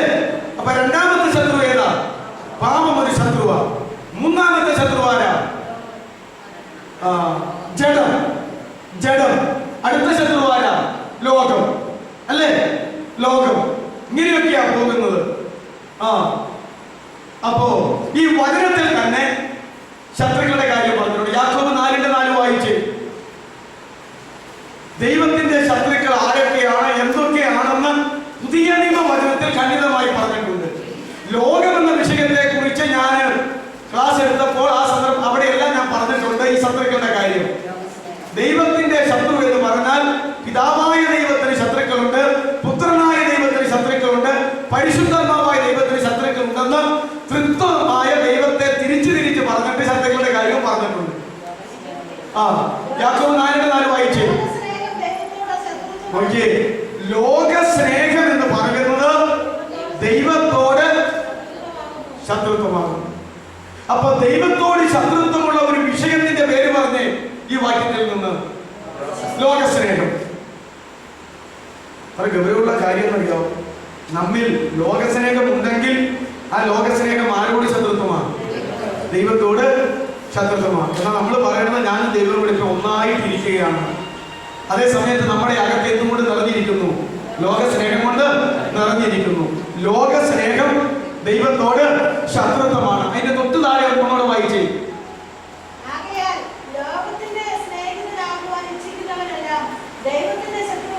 മതി, ഇപ്പോൾ അതിന്റെ വ്യക്തിത്വത്തിലേക്ക് വന്നത്. അതുകൊണ്ട് ലോകത്തിന്റെ സ്നേഹിതനാകുവാൻ ആഗ്രഹിക്കുന്ന മനുഷ്യനെല്ലാം ആരുടെ ശത്രുവായിട്ട് മാറുന്നു? ദൈവത്തിന്റെ സ്വർഗമോ ഭൂമിയോ ഒന്നുമല്ല. ലോകമെന്ന് പറഞ്ഞത് ഇവിടെ പറഞ്ഞിരിക്കുന്നത് ഒരു പ്രത്യേകമാണ്. നിങ്ങൾ ലോകത്തെയും ലോകത്തിലുള്ളതിനെയും സ്നേഹിക്കരുത്. എന്താ ലോകത്തിലുള്ളത്? ജഡമോഹം, കൺമോഹം, ജീവനത്തിന്റെ പ്രതാപം എന്നിവ ദൈവത്തിൽ നിന്നോ സ്വർഗത്തിൽ നിന്നോ അല്ല, അത് ഈ ലോകത്തിൽ നിന്ന് തന്നെ ഉണ്ടായി വരുന്നതാണ്. അതുകൊണ്ട് ലോകം എന്ന് പറഞ്ഞിരിക്കുന്നത്, ലോകത്തെ സ്നേഹിക്കരുതെന്ന് പറഞ്ഞിരിക്കുന്നത്, ലോക സ്നേഹി എന്ന് പറഞ്ഞിരിക്കുന്നത്, ദൈവത്തിന്റെ ശത്രു എന്ന് പറഞ്ഞിരിക്കുന്നത്, ജഡമോഹം, കൺമോഹം, ജീവനത്തിന്റെ പ്രതാപം എന്നീ വിഷയങ്ങളെ സ്നേഹിക്കുന്നവരാണ് എന്ന് മനസ്സിലാക്കേണ്ടത്. എന്നിട്ട് അവനവൻ തന്നെ ഇനി വിലയിരുത്തിക്കും. എന്നിൽ ജഡമോഹമുണ്ടോ, എന്നിൽ കൺമോഹമുണ്ടോ, ജീവനത്തിന്റെ പ്രതാപമുണ്ടോ? അതുകൊണ്ട് ലോകത്തെ സ്നേഹിക്കുന്നവൻ ദൈവത്തിന്റെ ശത്രുവാകുന്നു. റോമാലേഖനം 8-ാം അധ്യായത്തിന്റെ 7-ാമത്തെ വാക്യം ഒന്ന് വായിച്ചേ.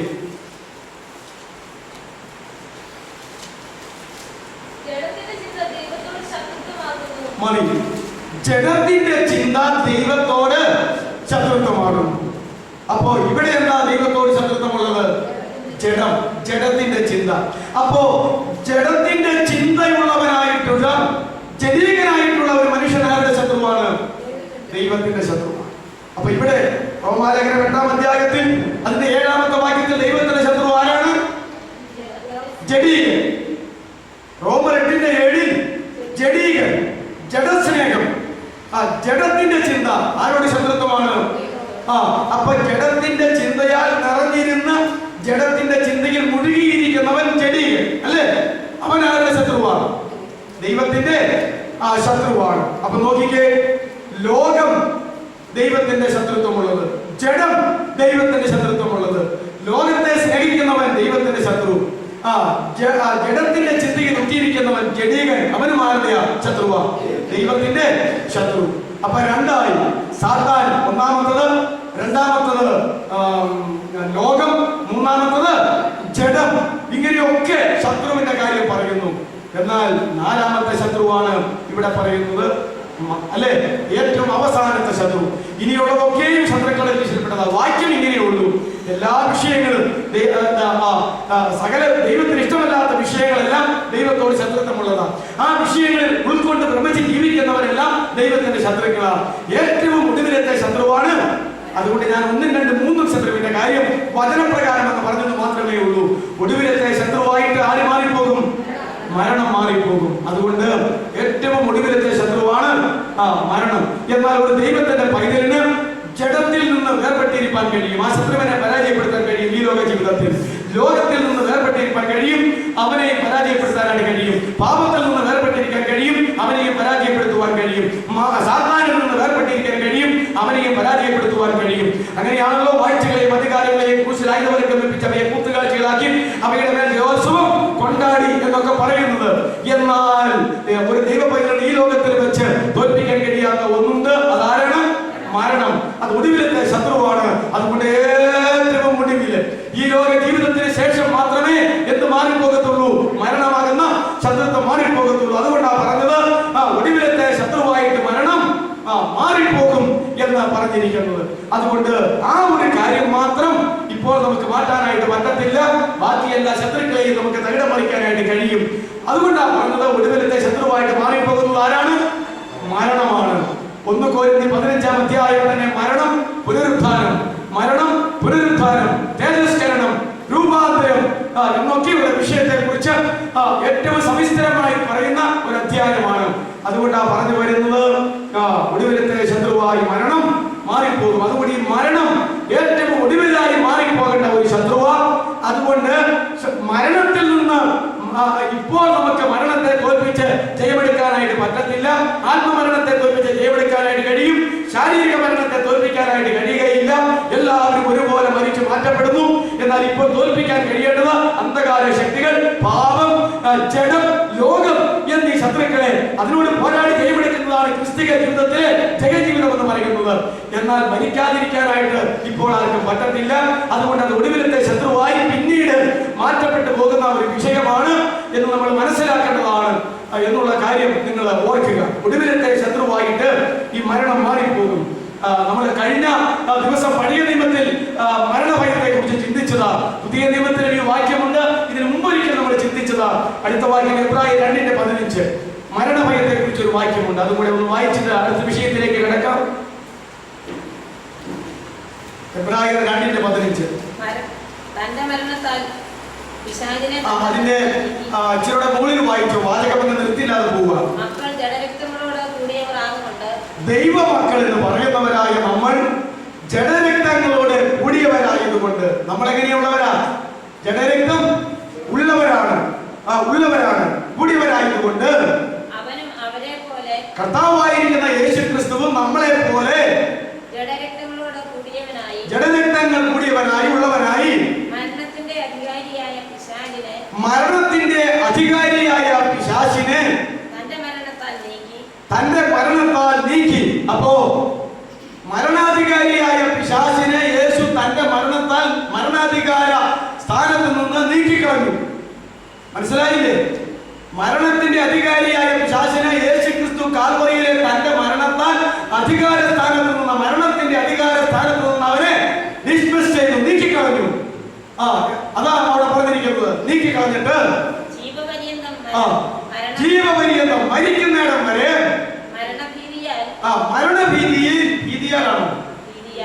ഭീതിയാൽ അടിമകളായിരുന്നവരെയൊക്കെയും വിടുവിച്ചു.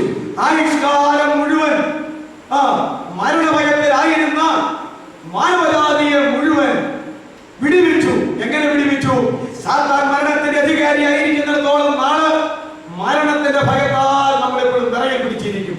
എന്നാൽ കർത്താവായിരിക്കുന്ന യേശു കാൽവറിയിൽ തന്റെ മരണത്താൽ മരണാധികാരിയായ സാത്താനെ നീക്കം ചെയ്തിട്ട് അവനിൽ നിന്ന് വ്യാപരിച്ച മരണഭയത്തിലായിരുന്ന ആ അടിമത്വത്തിൽ നിന്ന് കർത്താവ് നമ്മെ എല്ലാവരെയും വിടുവിച്ചിരിക്കുകയാണ്. അപ്പോ നമുക്ക് കിട്ടിയ ഒരു വിടുതൽ എന്ത് വിടുതലാണ്? അന്ധകാര ശക്തിയിൽ നിന്ന് വിടുതൽ കിട്ടി, പാപത്തിൽ നിന്നുള്ള വിടുതൽ കിട്ടി, ജഡത്തിൽ നിന്നുള്ള വിടുതൽ കിട്ടി, ലോകത്തിൽ നിന്നുള്ള വിടുതൽ കിട്ടി, സ്വയത്തിൽ നിന്നുള്ള വിടുതൽ കിട്ടി.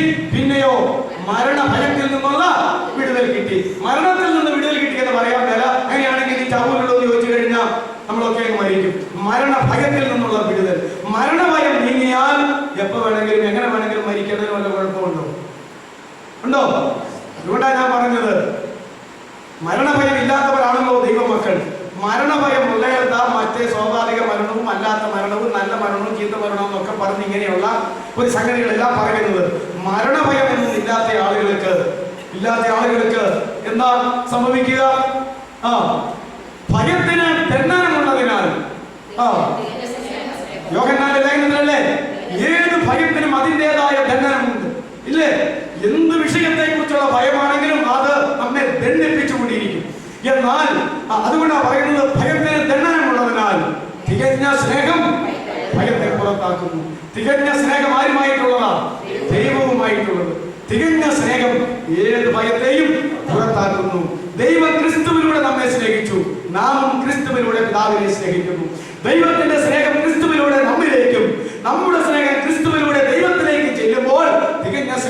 ഉണ്ടാകും.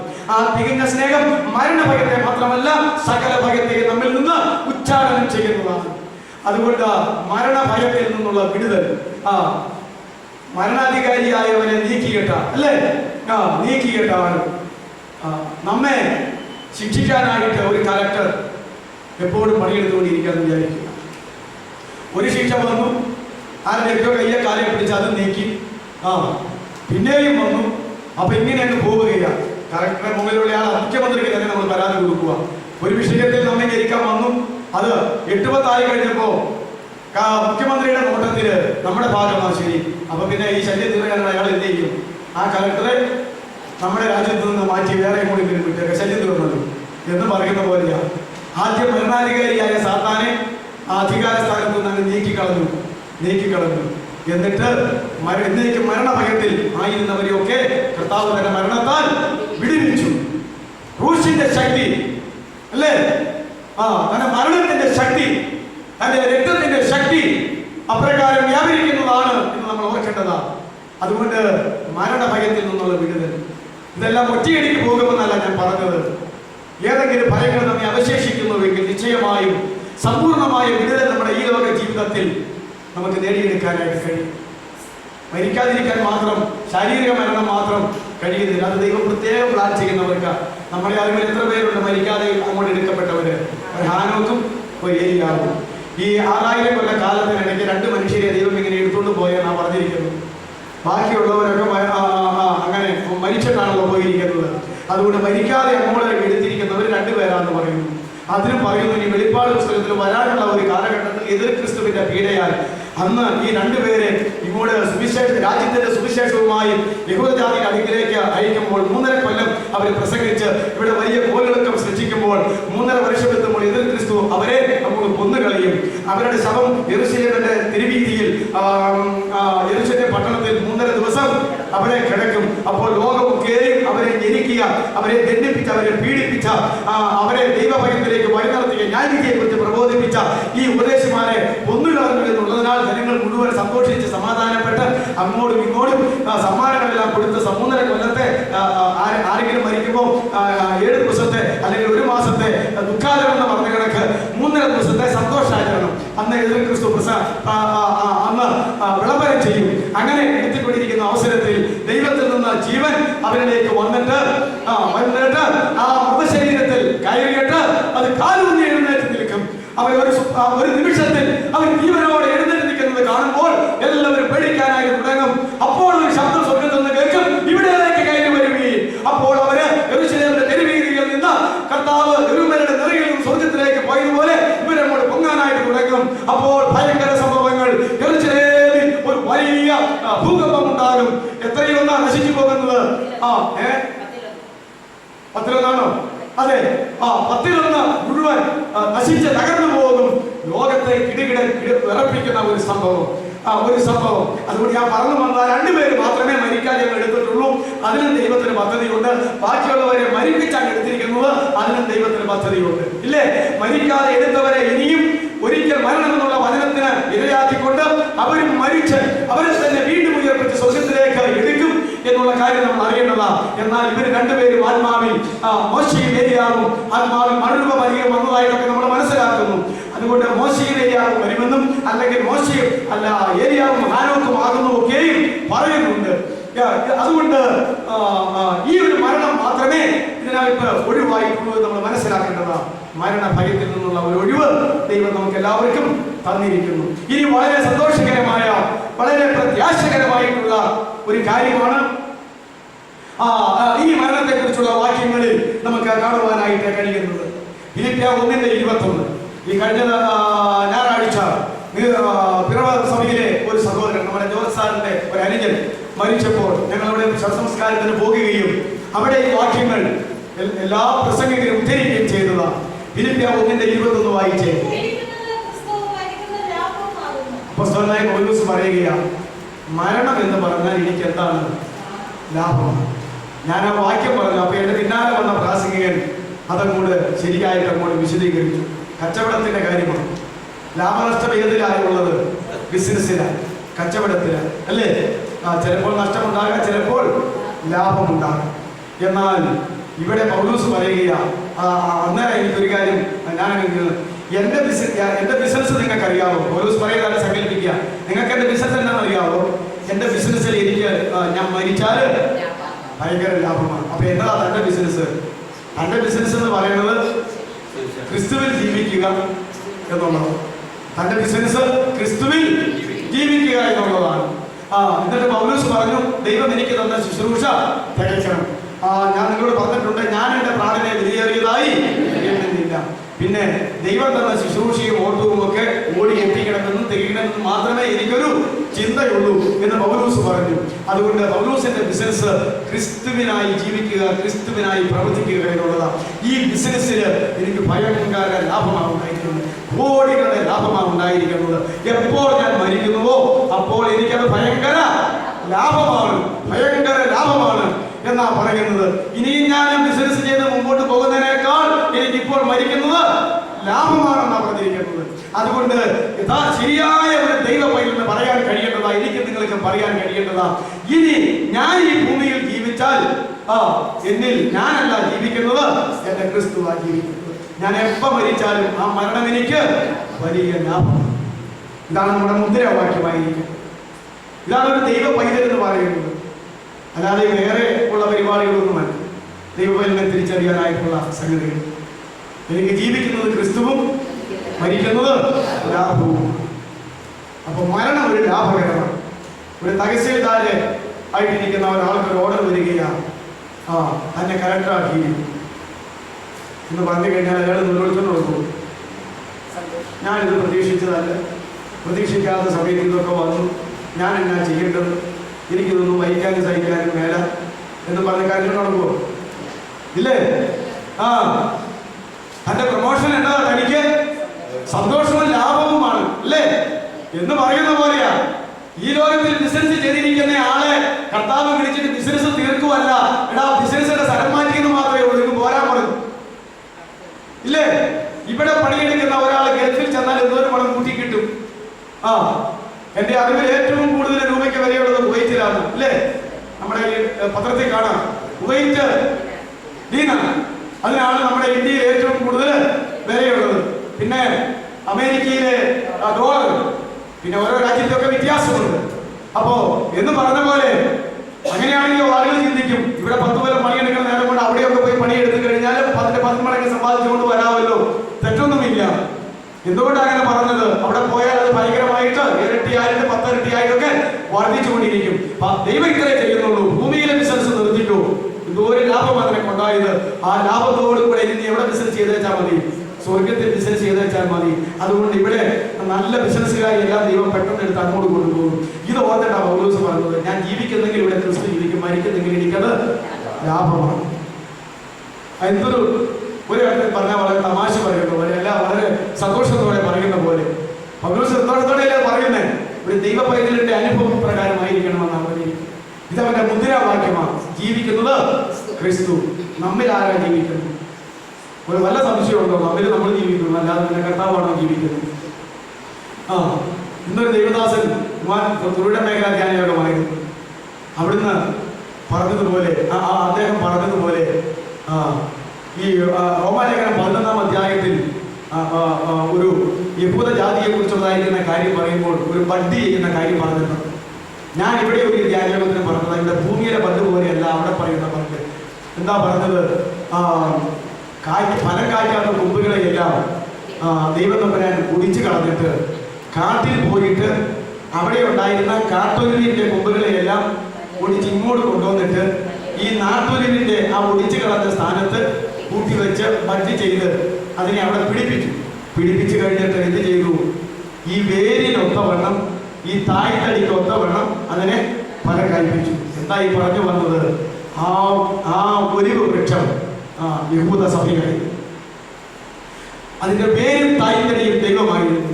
അതിന്റെ ശാഖകളും ഉപശാഖകളും യഹൂദന്മാരായിരുന്നു. എന്നാൽ ഒരുപിടി കാലം അവർക്ക് ഫലം കായ്ക്കാൻ അവസരം കൊടുത്തിട്ടും അവർ കാച്ചി. ഫലം കാച്ചിരുന്നുവെങ്കിൽ തന്റെ ഏകജനായിരിക്കുന്ന പുത്രനെ രാജാവായിട്ട് അവർ സ്വീകരിക്കുമായിരുന്നു. തന്റെ മകനെ അവർ പിതാവായ ദൈവം അയച്ചു. മുമ്പ് കാലത്ത് ഒരുപിടി ആളുകളെ അയച്ചതാ. നിന്റെ അടുക്കിലേക്ക് അയച്ചവരെ ഒക്കെ കല്ലെറിഞ്ഞെന്നാ പറഞ്ഞിരിക്കുന്നു. പ്രവാചകന്മാരെ കൊന്നു, അയച്ചവരെയൊക്കെ കല്ലെറിഞ്ഞു.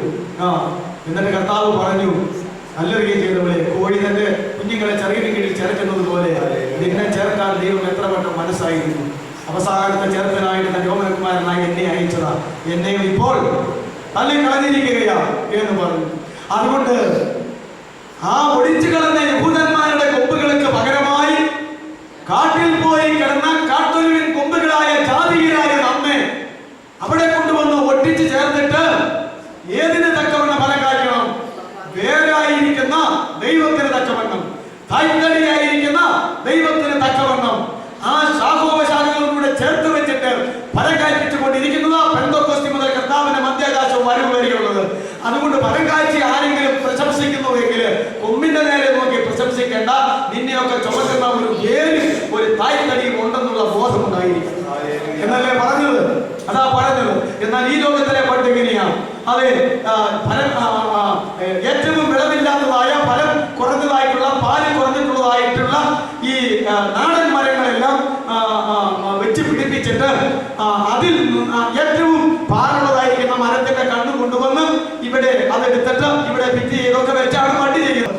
അപ്പോ വട്ടി ചെയ്ത് വളർന്നു വരുന്നത് ഫലം കൂടുതലുള്ളതും അത് പൊട്ടിപ്പിടിച്ചിരിക്കുന്ന തായ്തടി ഫലം കുറഞ്ഞതുമാണ്. അപ്പോൾ ഇയാൾ പറഞ്ഞതാ, ഇങ്ങനെ വട്ടി ചെയ്ത് എന്ത് വട്ടി ചെയ്ത് വെച്ചാലും നല്ല കാറ്റടിക്കുമ്പോൾ ഇത് അടന്നു പോകാൻ സാധ്യതയുണ്ട്. അടന്നു പോകുമ്പോൾ നഷ്ടം വരുന്നത് പഴയ സാധനത്തിനല്ല, ആ ഫലം കായ്ക്കുന്ന കൂടുതൽ ഫലകരമായ പുതിയ സാധനത്തിനാണ്. ഈ ക്രിസ്ത്യാനികൾ എന്ന് പറയുന്നവരെല്ലാം ഇങ്ങനെ ആയിരിക്കേണ്ടതാ. അതിന് പകരം ഈ ഇപ്പോഴത്തെ കാലഘട്ടത്തിൽ താനാകുന്ന പഴയ മനുഷ്യനോട് യേശുക്രിസ്തുവിനെ എങ്ങാണ്ടിരിക്കുന്ന യേശുക്രിസ്തുവിനെ പിടിച്ചുകൊണ്ടുവന്ന് പട്ടി ചെയ്ത് കുട്ടി കെട്ടി വെച്ചിരിക്കുകയാ. കാറ്റ് വന്നു കഴിയുമ്പോൾ അടന്നു പോണത് യേശുക്രിസ്തുവാ. അപ്പോ ഈ പഴയ മനുഷ്യൻ ഇങ്ങനെ തന്നെ ഇരിപ്പാം. യേശുക്രിസ്തു പോവുകയും ചെയ്തു. അങ്ങനെ ക്രിസ്തുവില്ലാത്ത പഴയ മനുഷ്യനാകുന്ന ആ സംഗതി പണ്ട് അടന്നു പോയിട്ട് ക്രിസ്ത്യാനിയാണ് പറഞ്ഞിങ്ങനെ ഇരിക്കുകയാണ്. അദ്ദേഹം വിശദീകരിച്ച് കഴിഞ്ഞപ്പോൾ വളരെ ഇവിടെ യൂത്ത് ലീഗിനെ പ്രസംഗിക്കാൻ വന്ന മാത്യു ജോൺ സാർ അവിടെ വന്നത് വളരെ മനോഹരമായിരിക്കുന്നു. ആ ബഡ്ഡിങ്ങിന്റെ കാര്യം എനിക്ക് സംശയമുണ്ടായിരുന്നതാണ്. എങ്കിലും ദൈവത്തിന്റെ ബഡ്ഡിങ് ലോകത്തിന്റെ ബഡ്ഡിങ്ങിന്റെ നിയമത്തിന് നേരെ ഘടകവിരുദ്ധമാണെന്നുള്ളത് ഞാൻ പണ്ടിവിടെ നിങ്ങളോട് പറഞ്ഞതാണ്. കാരണം ഏറ്റവും ഫലകരമായിട്ടുള്ളതിലേക്കാണ് ഒരു ഫലവും കൊടുക്കാത്ത കമ്പിനെ കൊണ്ടുവന്ന് വെപ്പിച്ചിട്ട് ഇവിടെ നിന്ന് അതിനെ ജീവിപ്പിക്കുന്നത്. മറ്റേത് അങ്ങനെയല്ല, പഴയത് ജീവൻ കൊടുക്കുന്നു, പുതിയത് കായ്ക്കുന്നു. ഇതാണ് അതിന്റെ വ്യത്യാസം എന്നുള്ളത് നമ്മൾ മനസ്സിലാക്കേണ്ടതാണ്. ആകയാൽ ആ തായ്തടിയിൽ ഇങ്ങനെയാ ഇത് പറഞ്ഞിരിക്കുന്നത്. തായ്തടിയുടെ ആ കാര്യം അങ്ങനെയാ ബഡ്ഡിങ്ങിനെ കുറിച്ച് അവിടെ പറഞ്ഞിരിക്കുന്നത് എന്നുള്ളത് നമ്മൾ മനസ്സിലാക്കണം. നമ്മൾ ഏത് വാക്യം പറഞ്ഞാൽ അതിലേക്ക് പോയത്? ജീവിക്കുന്നത് ക്രിസ്തുവും മരിക്കുന്നത് ലാഭവുമാകുന്നു എന്നുള്ള ഒരു കാര്യം നമ്മൾ പറഞ്ഞ അതിലേക്ക് പോയത്. അതുകൊണ്ട് ഇപ്രകാരം ഫലകരമായ ഒരു ജീവിതം എന്തായി പറഞ്ഞത്? നമ്മിൽ ക്രിസ്തു ജീവിക്കണമെങ്കിൽ നമ്മോട് കൂടെ ക്രിസ്തുവിനെ ഒട്ടിച്ചു ചേർത്ത് പിടിപ്പിച്ചു വെച്ചുകൊണ്ടിരിക്കുകയല്ല, ക്രിസ്തുവിനോട് കൂടെ നമ്മെ ചേർത്ത് ഘടിപ്പിച്ചു വെക്കണം. എങ്കിൽ മാത്രമേ ക്രിസ്തു നമ്മെ ജീവിക്കാനായിട്ട് പറ്റത്തുള്ളൂ. അല്ലെങ്കിൽ ഏതെങ്കിലും സാഹചര്യത്തിൽ ക്രിസ്തു അകന്നു പോവുകയും നമ്മൾ ഇവിടെ നിൽക്കുകയും ചെയ്യും. ഇതാണ് ഞാൻ പറഞ്ഞത്. അതുകൊണ്ട് എന്നിൽ ക്രിസ്തു ജീവിക്കുന്നു. ഇനി എന്നിൽ ഞാനല്ല, ക്രിസ്തു എത്ര ജീവിക്കുന്നത്. എനിക്ക് ജീവിക്കുന്നത് ക്രിസ്തു, മരിക്കുന്നത് ലാഭവുമാണ്. ദൈവമക്കളെ, പുതിയ നിയമകാലത്ത് ദൈവമക്കളുടെ മരണം അവർക്ക് ലാഭകരമായിരിക്കണം. ആ അനുഭവത്തിലേക്ക് കടന്നു വരുവാൻ ദൈവമായ കർത്താവ് നമ്മെ സഹായിക്കും. ഫിലിപ്പിയരുടെ തന്നെ 1:23-24 വായിച്ചില്ലേ? ഫിലിപ്പിയർ 1:21 വായിച്ചത്. ഇനി 23-24 വാക്യം കൂടെ വായിച്ചേ. വിട്ടുപിരിഞ്ഞ ക്രിസ്തുവിനോട് കൂടെ ഇരിക്കാൻ എനിക്ക് കാംക്ഷയുണ്ട്. വിട്ടുപിരിഞ്ഞ ക്രിസ്തുവിനോട് കൂടെ ഇരിപ്പാൻ എനിക്ക് കാംക്ഷയുണ്ട്, ആഗ്രഹമുണ്ട്. എവിടുന്ന് വിട്ടുപിരിഞ്ഞ്? പൗലോസ് പറയുമ്പോ ഈ മൺകൂടാരത്തിൽ നിന്ന് എനിക്ക് വിട്ടുപിരിഞ്ഞിരിപ്പാൻ ആഗ്രഹമുണ്ട്. ഈ ലോകത്ത് നിന്ന്, ഈ ഭൂമിയിൽ നിന്ന് വിട്ടുപിരിഞ്ഞിരിപ്പാൻ എനിക്ക് ആഗ്രഹമുണ്ട്. മരിക്കാനായിട്ട് ദിനംതോറും കൊതിച്ചുകൊണ്ടിരിക്കുക എന്ന് വെച്ചാൽ തന്നെ ആവാൻ പറ്റുമോ? ദൈവം ജീവനെ എടുക്കണ്ട്. മരിക്കാനായിട്ട് കൊതിച്ചോണ്ടിരിക്കുക. എന്നാ പറയുന്നത്? വിട്ടുപിരിഞ്ഞ് ക്രിസ്തുവിനോട് കൂടെ ഇരിപ്പാൻ എനിക്ക് കാംക്ഷയുണ്ട്, ആകാംക്ഷയുണ്ട്, തീവ്രമായ ആഗ്രഹമുണ്ട്. അപ്പൊ പൗലോസ് അപ്പോസ്തലന്റെ ബോധം എന്താ? ഇവിടം വിട്ടാൽ ആത്മാവി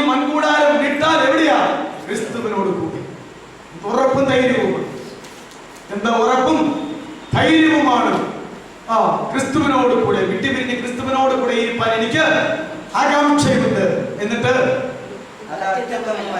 പൗലോസ് പറയുകയാ, എന്റെ ജീവിതത്തിൽ ഏറ്റവും അത്യുത്തമമാണ് മരിച്ച് ക്രിസ്തുവിനോട് കൂടെ ആയിരിക്കും. രക്ഷിക്കപ്പെടാതിരുന്നത് നല്ലതായിരുന്നു, ഉത്തമമായിരുന്നു. രക്ഷിക്കപ്പെട്ടത് ഉത്തമമായിരുന്നു. ക്രിസ്തീയ ജീവിതം ഉത്തമമായത്. എന്നാൽ വിട്ടുപിരിഞ്ഞ് മരണത്താൽ വിട്ടുപിരിഞ്ഞ് ക്രിസ്തുവിനോട് കൂടെ ഇരിക്കുന്നത് അത്യുത്തമം. ഇങ്ങനെയൊക്കെയല്ലേ മലയാളത്തിൽ എഴുതി വെച്ചിരിക്കുന്നത്. അത്യുത്തമമാണ്. നമുക്ക് പറയാൻ പോലും കഴിയുമോ? വിട്ടുപിരിഞ്ഞ് ക്രിസ്തുവിനോട് കൂടെ ഇരിപ്പാൻ എനിക്ക് കൊതിയാണ്. അത് അത്യുത്തമമല്ലോ, ഏറ്റവും നല്ലതാണെന്നുള്ള ബോധ്യമാണ്. നമ്മളങ്ങനെയല്ല, ഇതൊന്നും സംഭവിക്കില്ലെന്ന് ഓർത്തിരിക്കുമ്പോൾ സംഭവിച്ചു പോവാ.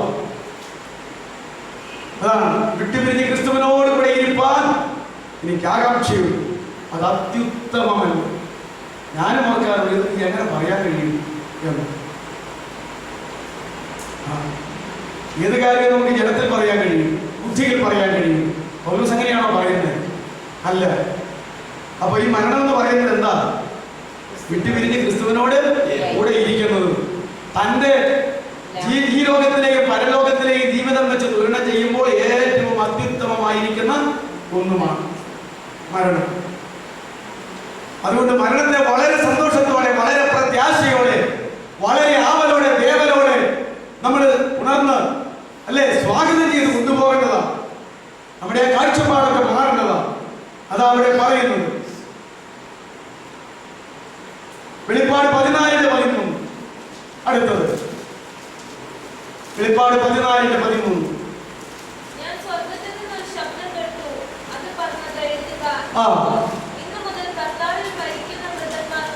ഇത് യോഹന്നാൻ കേട്ടതാ. ഞാൻ സ്വർഗത്തിൽ നിന്ന് ഒരു ശബ്ദം കേട്ടു. ആ ശബ്ദം എന്നോട് പറഞ്ഞു, എഴുതിക്കോ, ഞാൻ പറയാൻ പോകുന്ന കാര്യം. എന്താണ് എഴുതി വെച്ചിരിക്കുന്നത്? ഇന്നു മുതൽ കർത്താവിൽ മരിക്കുന്ന മൃതന്മാർ ഭാഗ്യവാന്മാർ. ക്രിസ്തുവിൽ മരിക്കുന്നവരെ സംബന്ധിച്ച് എന്താ വേദപുസ്തകത്തിൽ പറയുന്നത്? ഭാഗ്യവാന്മാർ, ഭാഗ്യവാന്മാർ. പഴയ നിയമത്തിൽ ഭാഗ്യവാന്മാരുടെ ഒരുപിടി പട്ടികകളുണ്ട്. അതിനേക്കാളൊക്കെ 1000 മടങ്ങ് ശ്രേഷ്ഠമാണ് പുതിയ നിയമത്തിലെ ഭാഗ്യവാന്മാരുടെ പട്ടിക. ഇവിടെ എല്ലാം പറഞ്ഞിട്ടുണ്ട് പുതിയ നിയമത്തിൽ.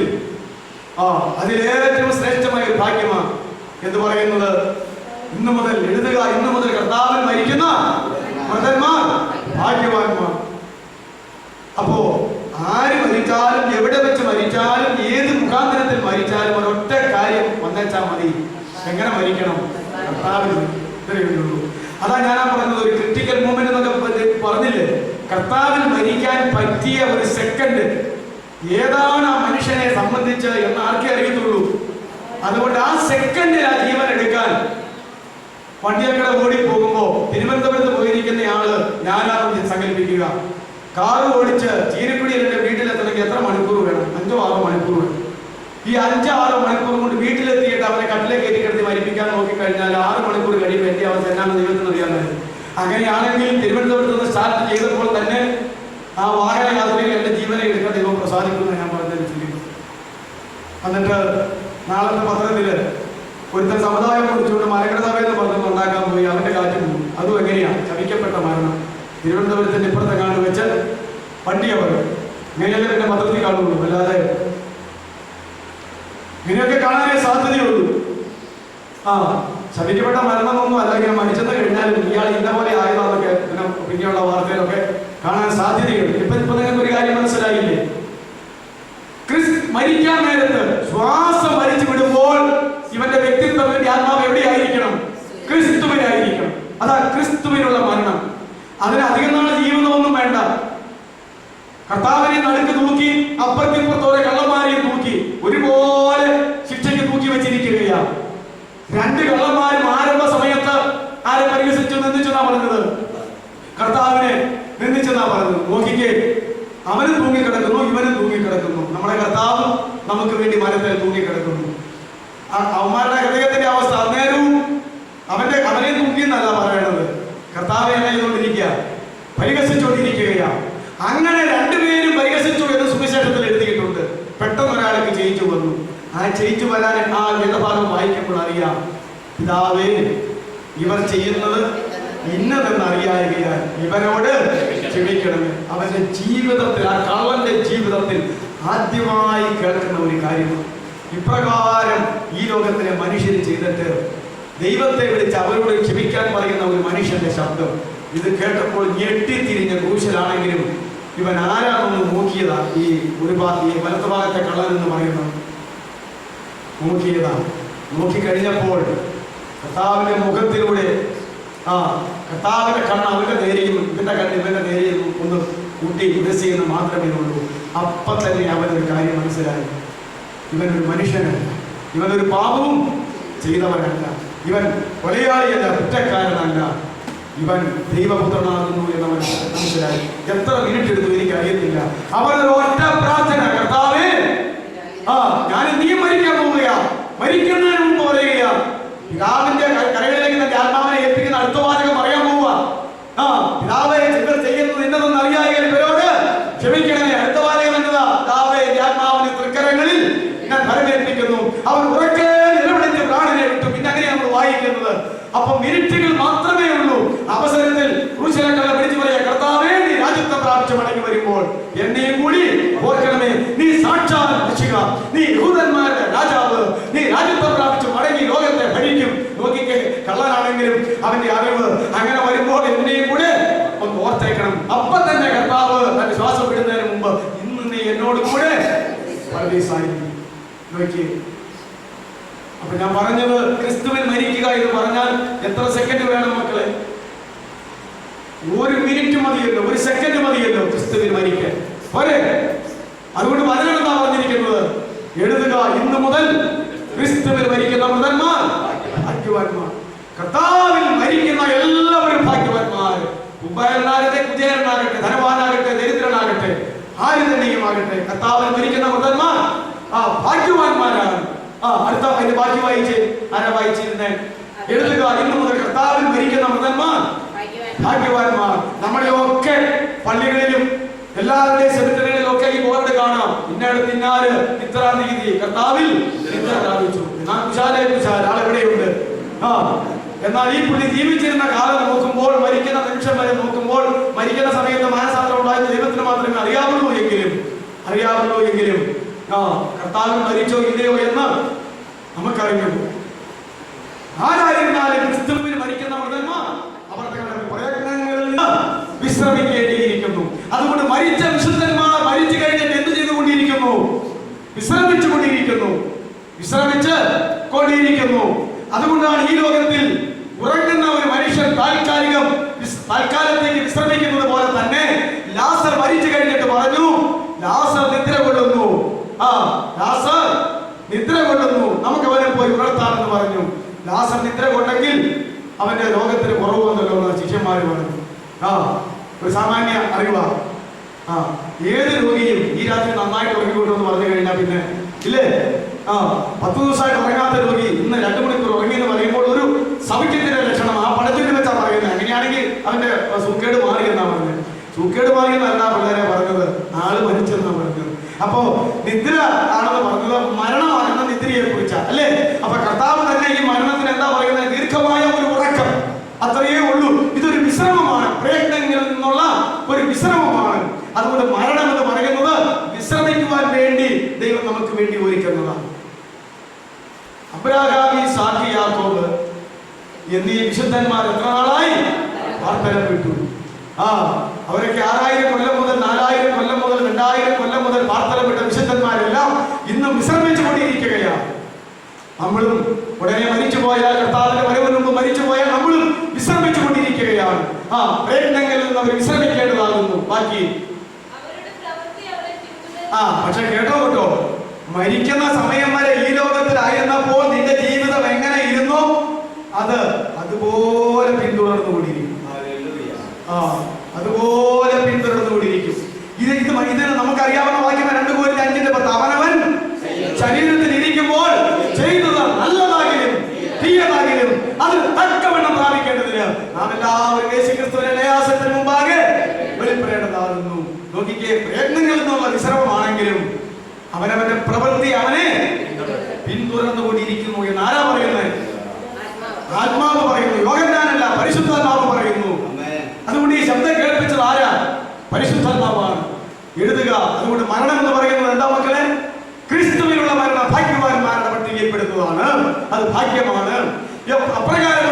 മരിക്കുന്നവർക്ക് പ്രയത്നങ്ങളിൽ നിന്നുള്ള വിശ്രമമാണ്, അല്ലെങ്കിൽ നിദ്രയാണ്.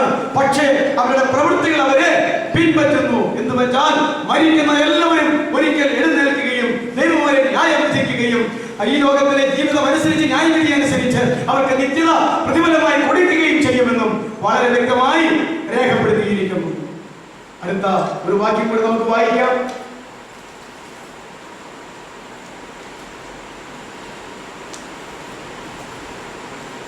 വെളിപ്പാട് 1:18. വെളിപ്പാട് 1:18.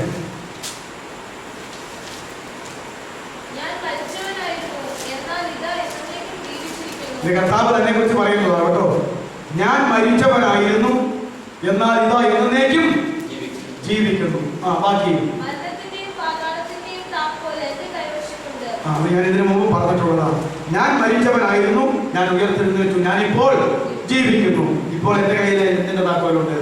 മരണത്തിന്റെയും പാതാളത്തിന്റെയും താക്കോൽ. ഈ താക്കോൽ അയാളുടെ കയ്യിലായിരുന്നു. മരണത്തിന്റെ അധികാരിയായ സാത്താന്റെ കയ്യിലായിരുന്നു.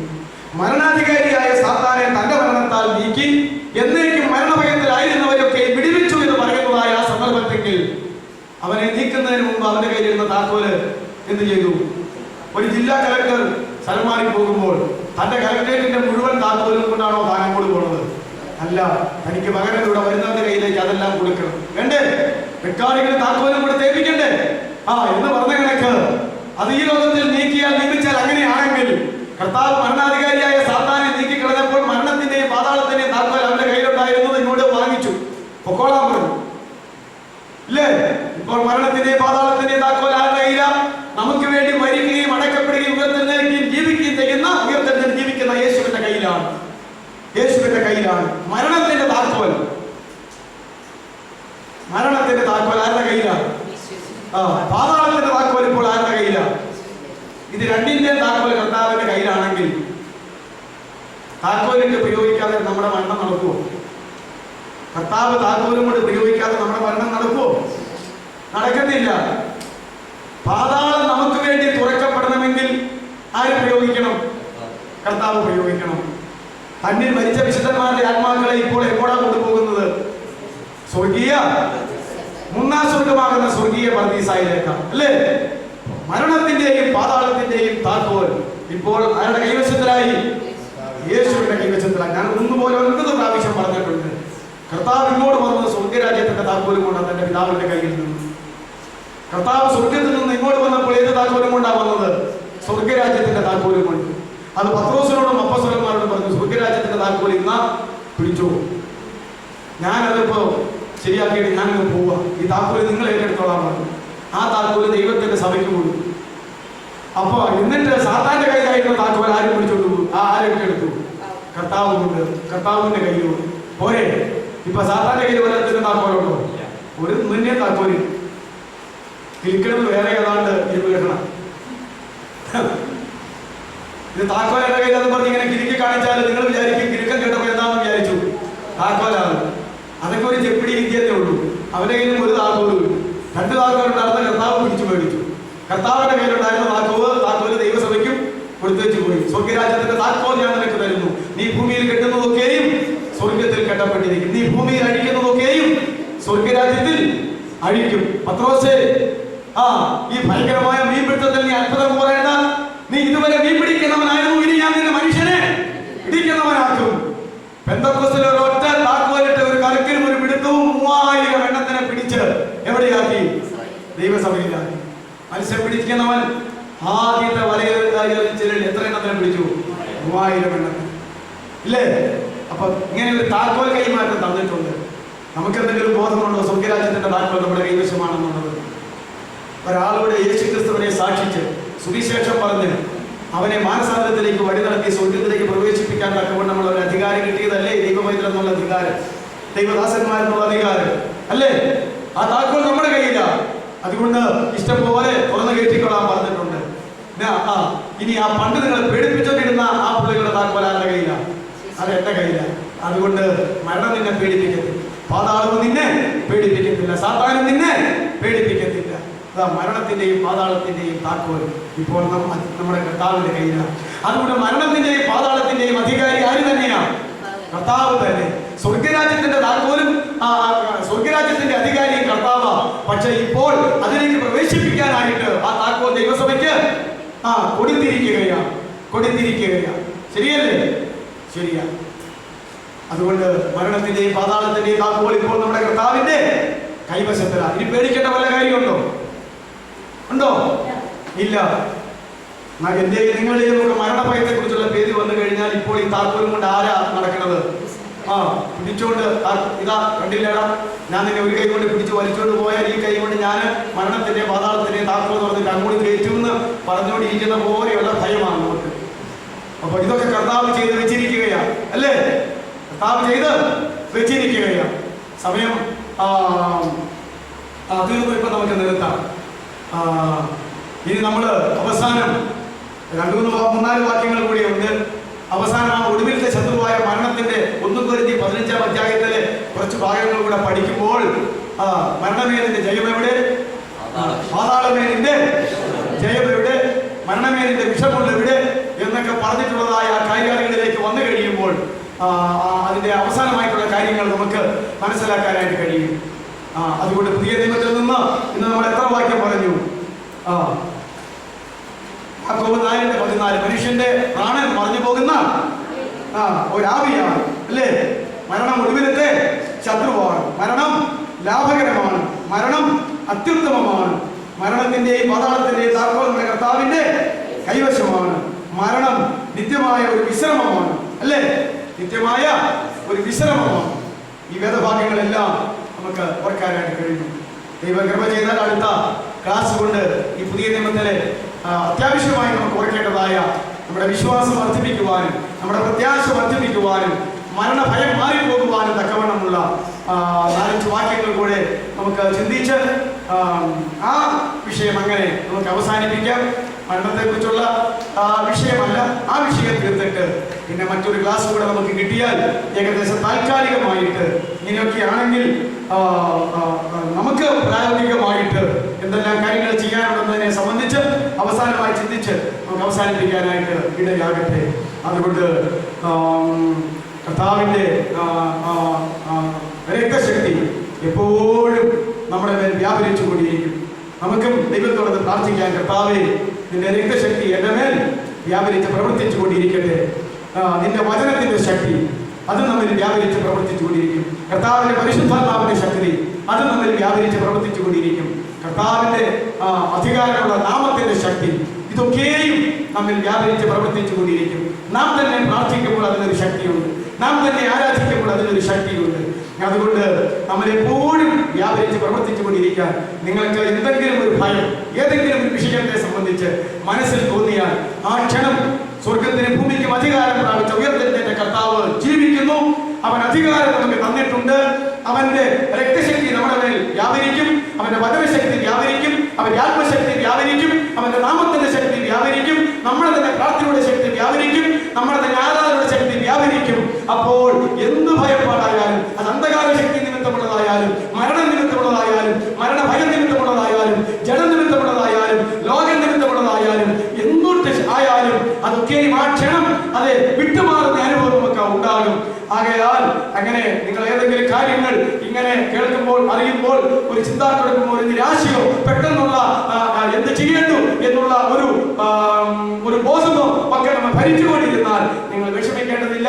പ്രാർത്ഥിക്കുമ്പോൾ നിങ്ങൾ ഈ കാര്യം പറഞ്ഞാൽ മതി, എനിക്കത് മനസ്സിലായിട്ടില്ല, അത് വീണ്ടും ഗ്രഹിക്കാൻ കഴിഞ്ഞിട്ടില്ല, ഒരു ഭയം തോന്നുന്നു, കർത്താവേ ആ ഭയത്തിന്റെ ആത്മാവിനെ എന്നിൽ നിന്ന് നീക്കണമേ എന്ന് പറഞ്ഞുകൊണ്ട് യേശുവിനെ വിളിക്കുക.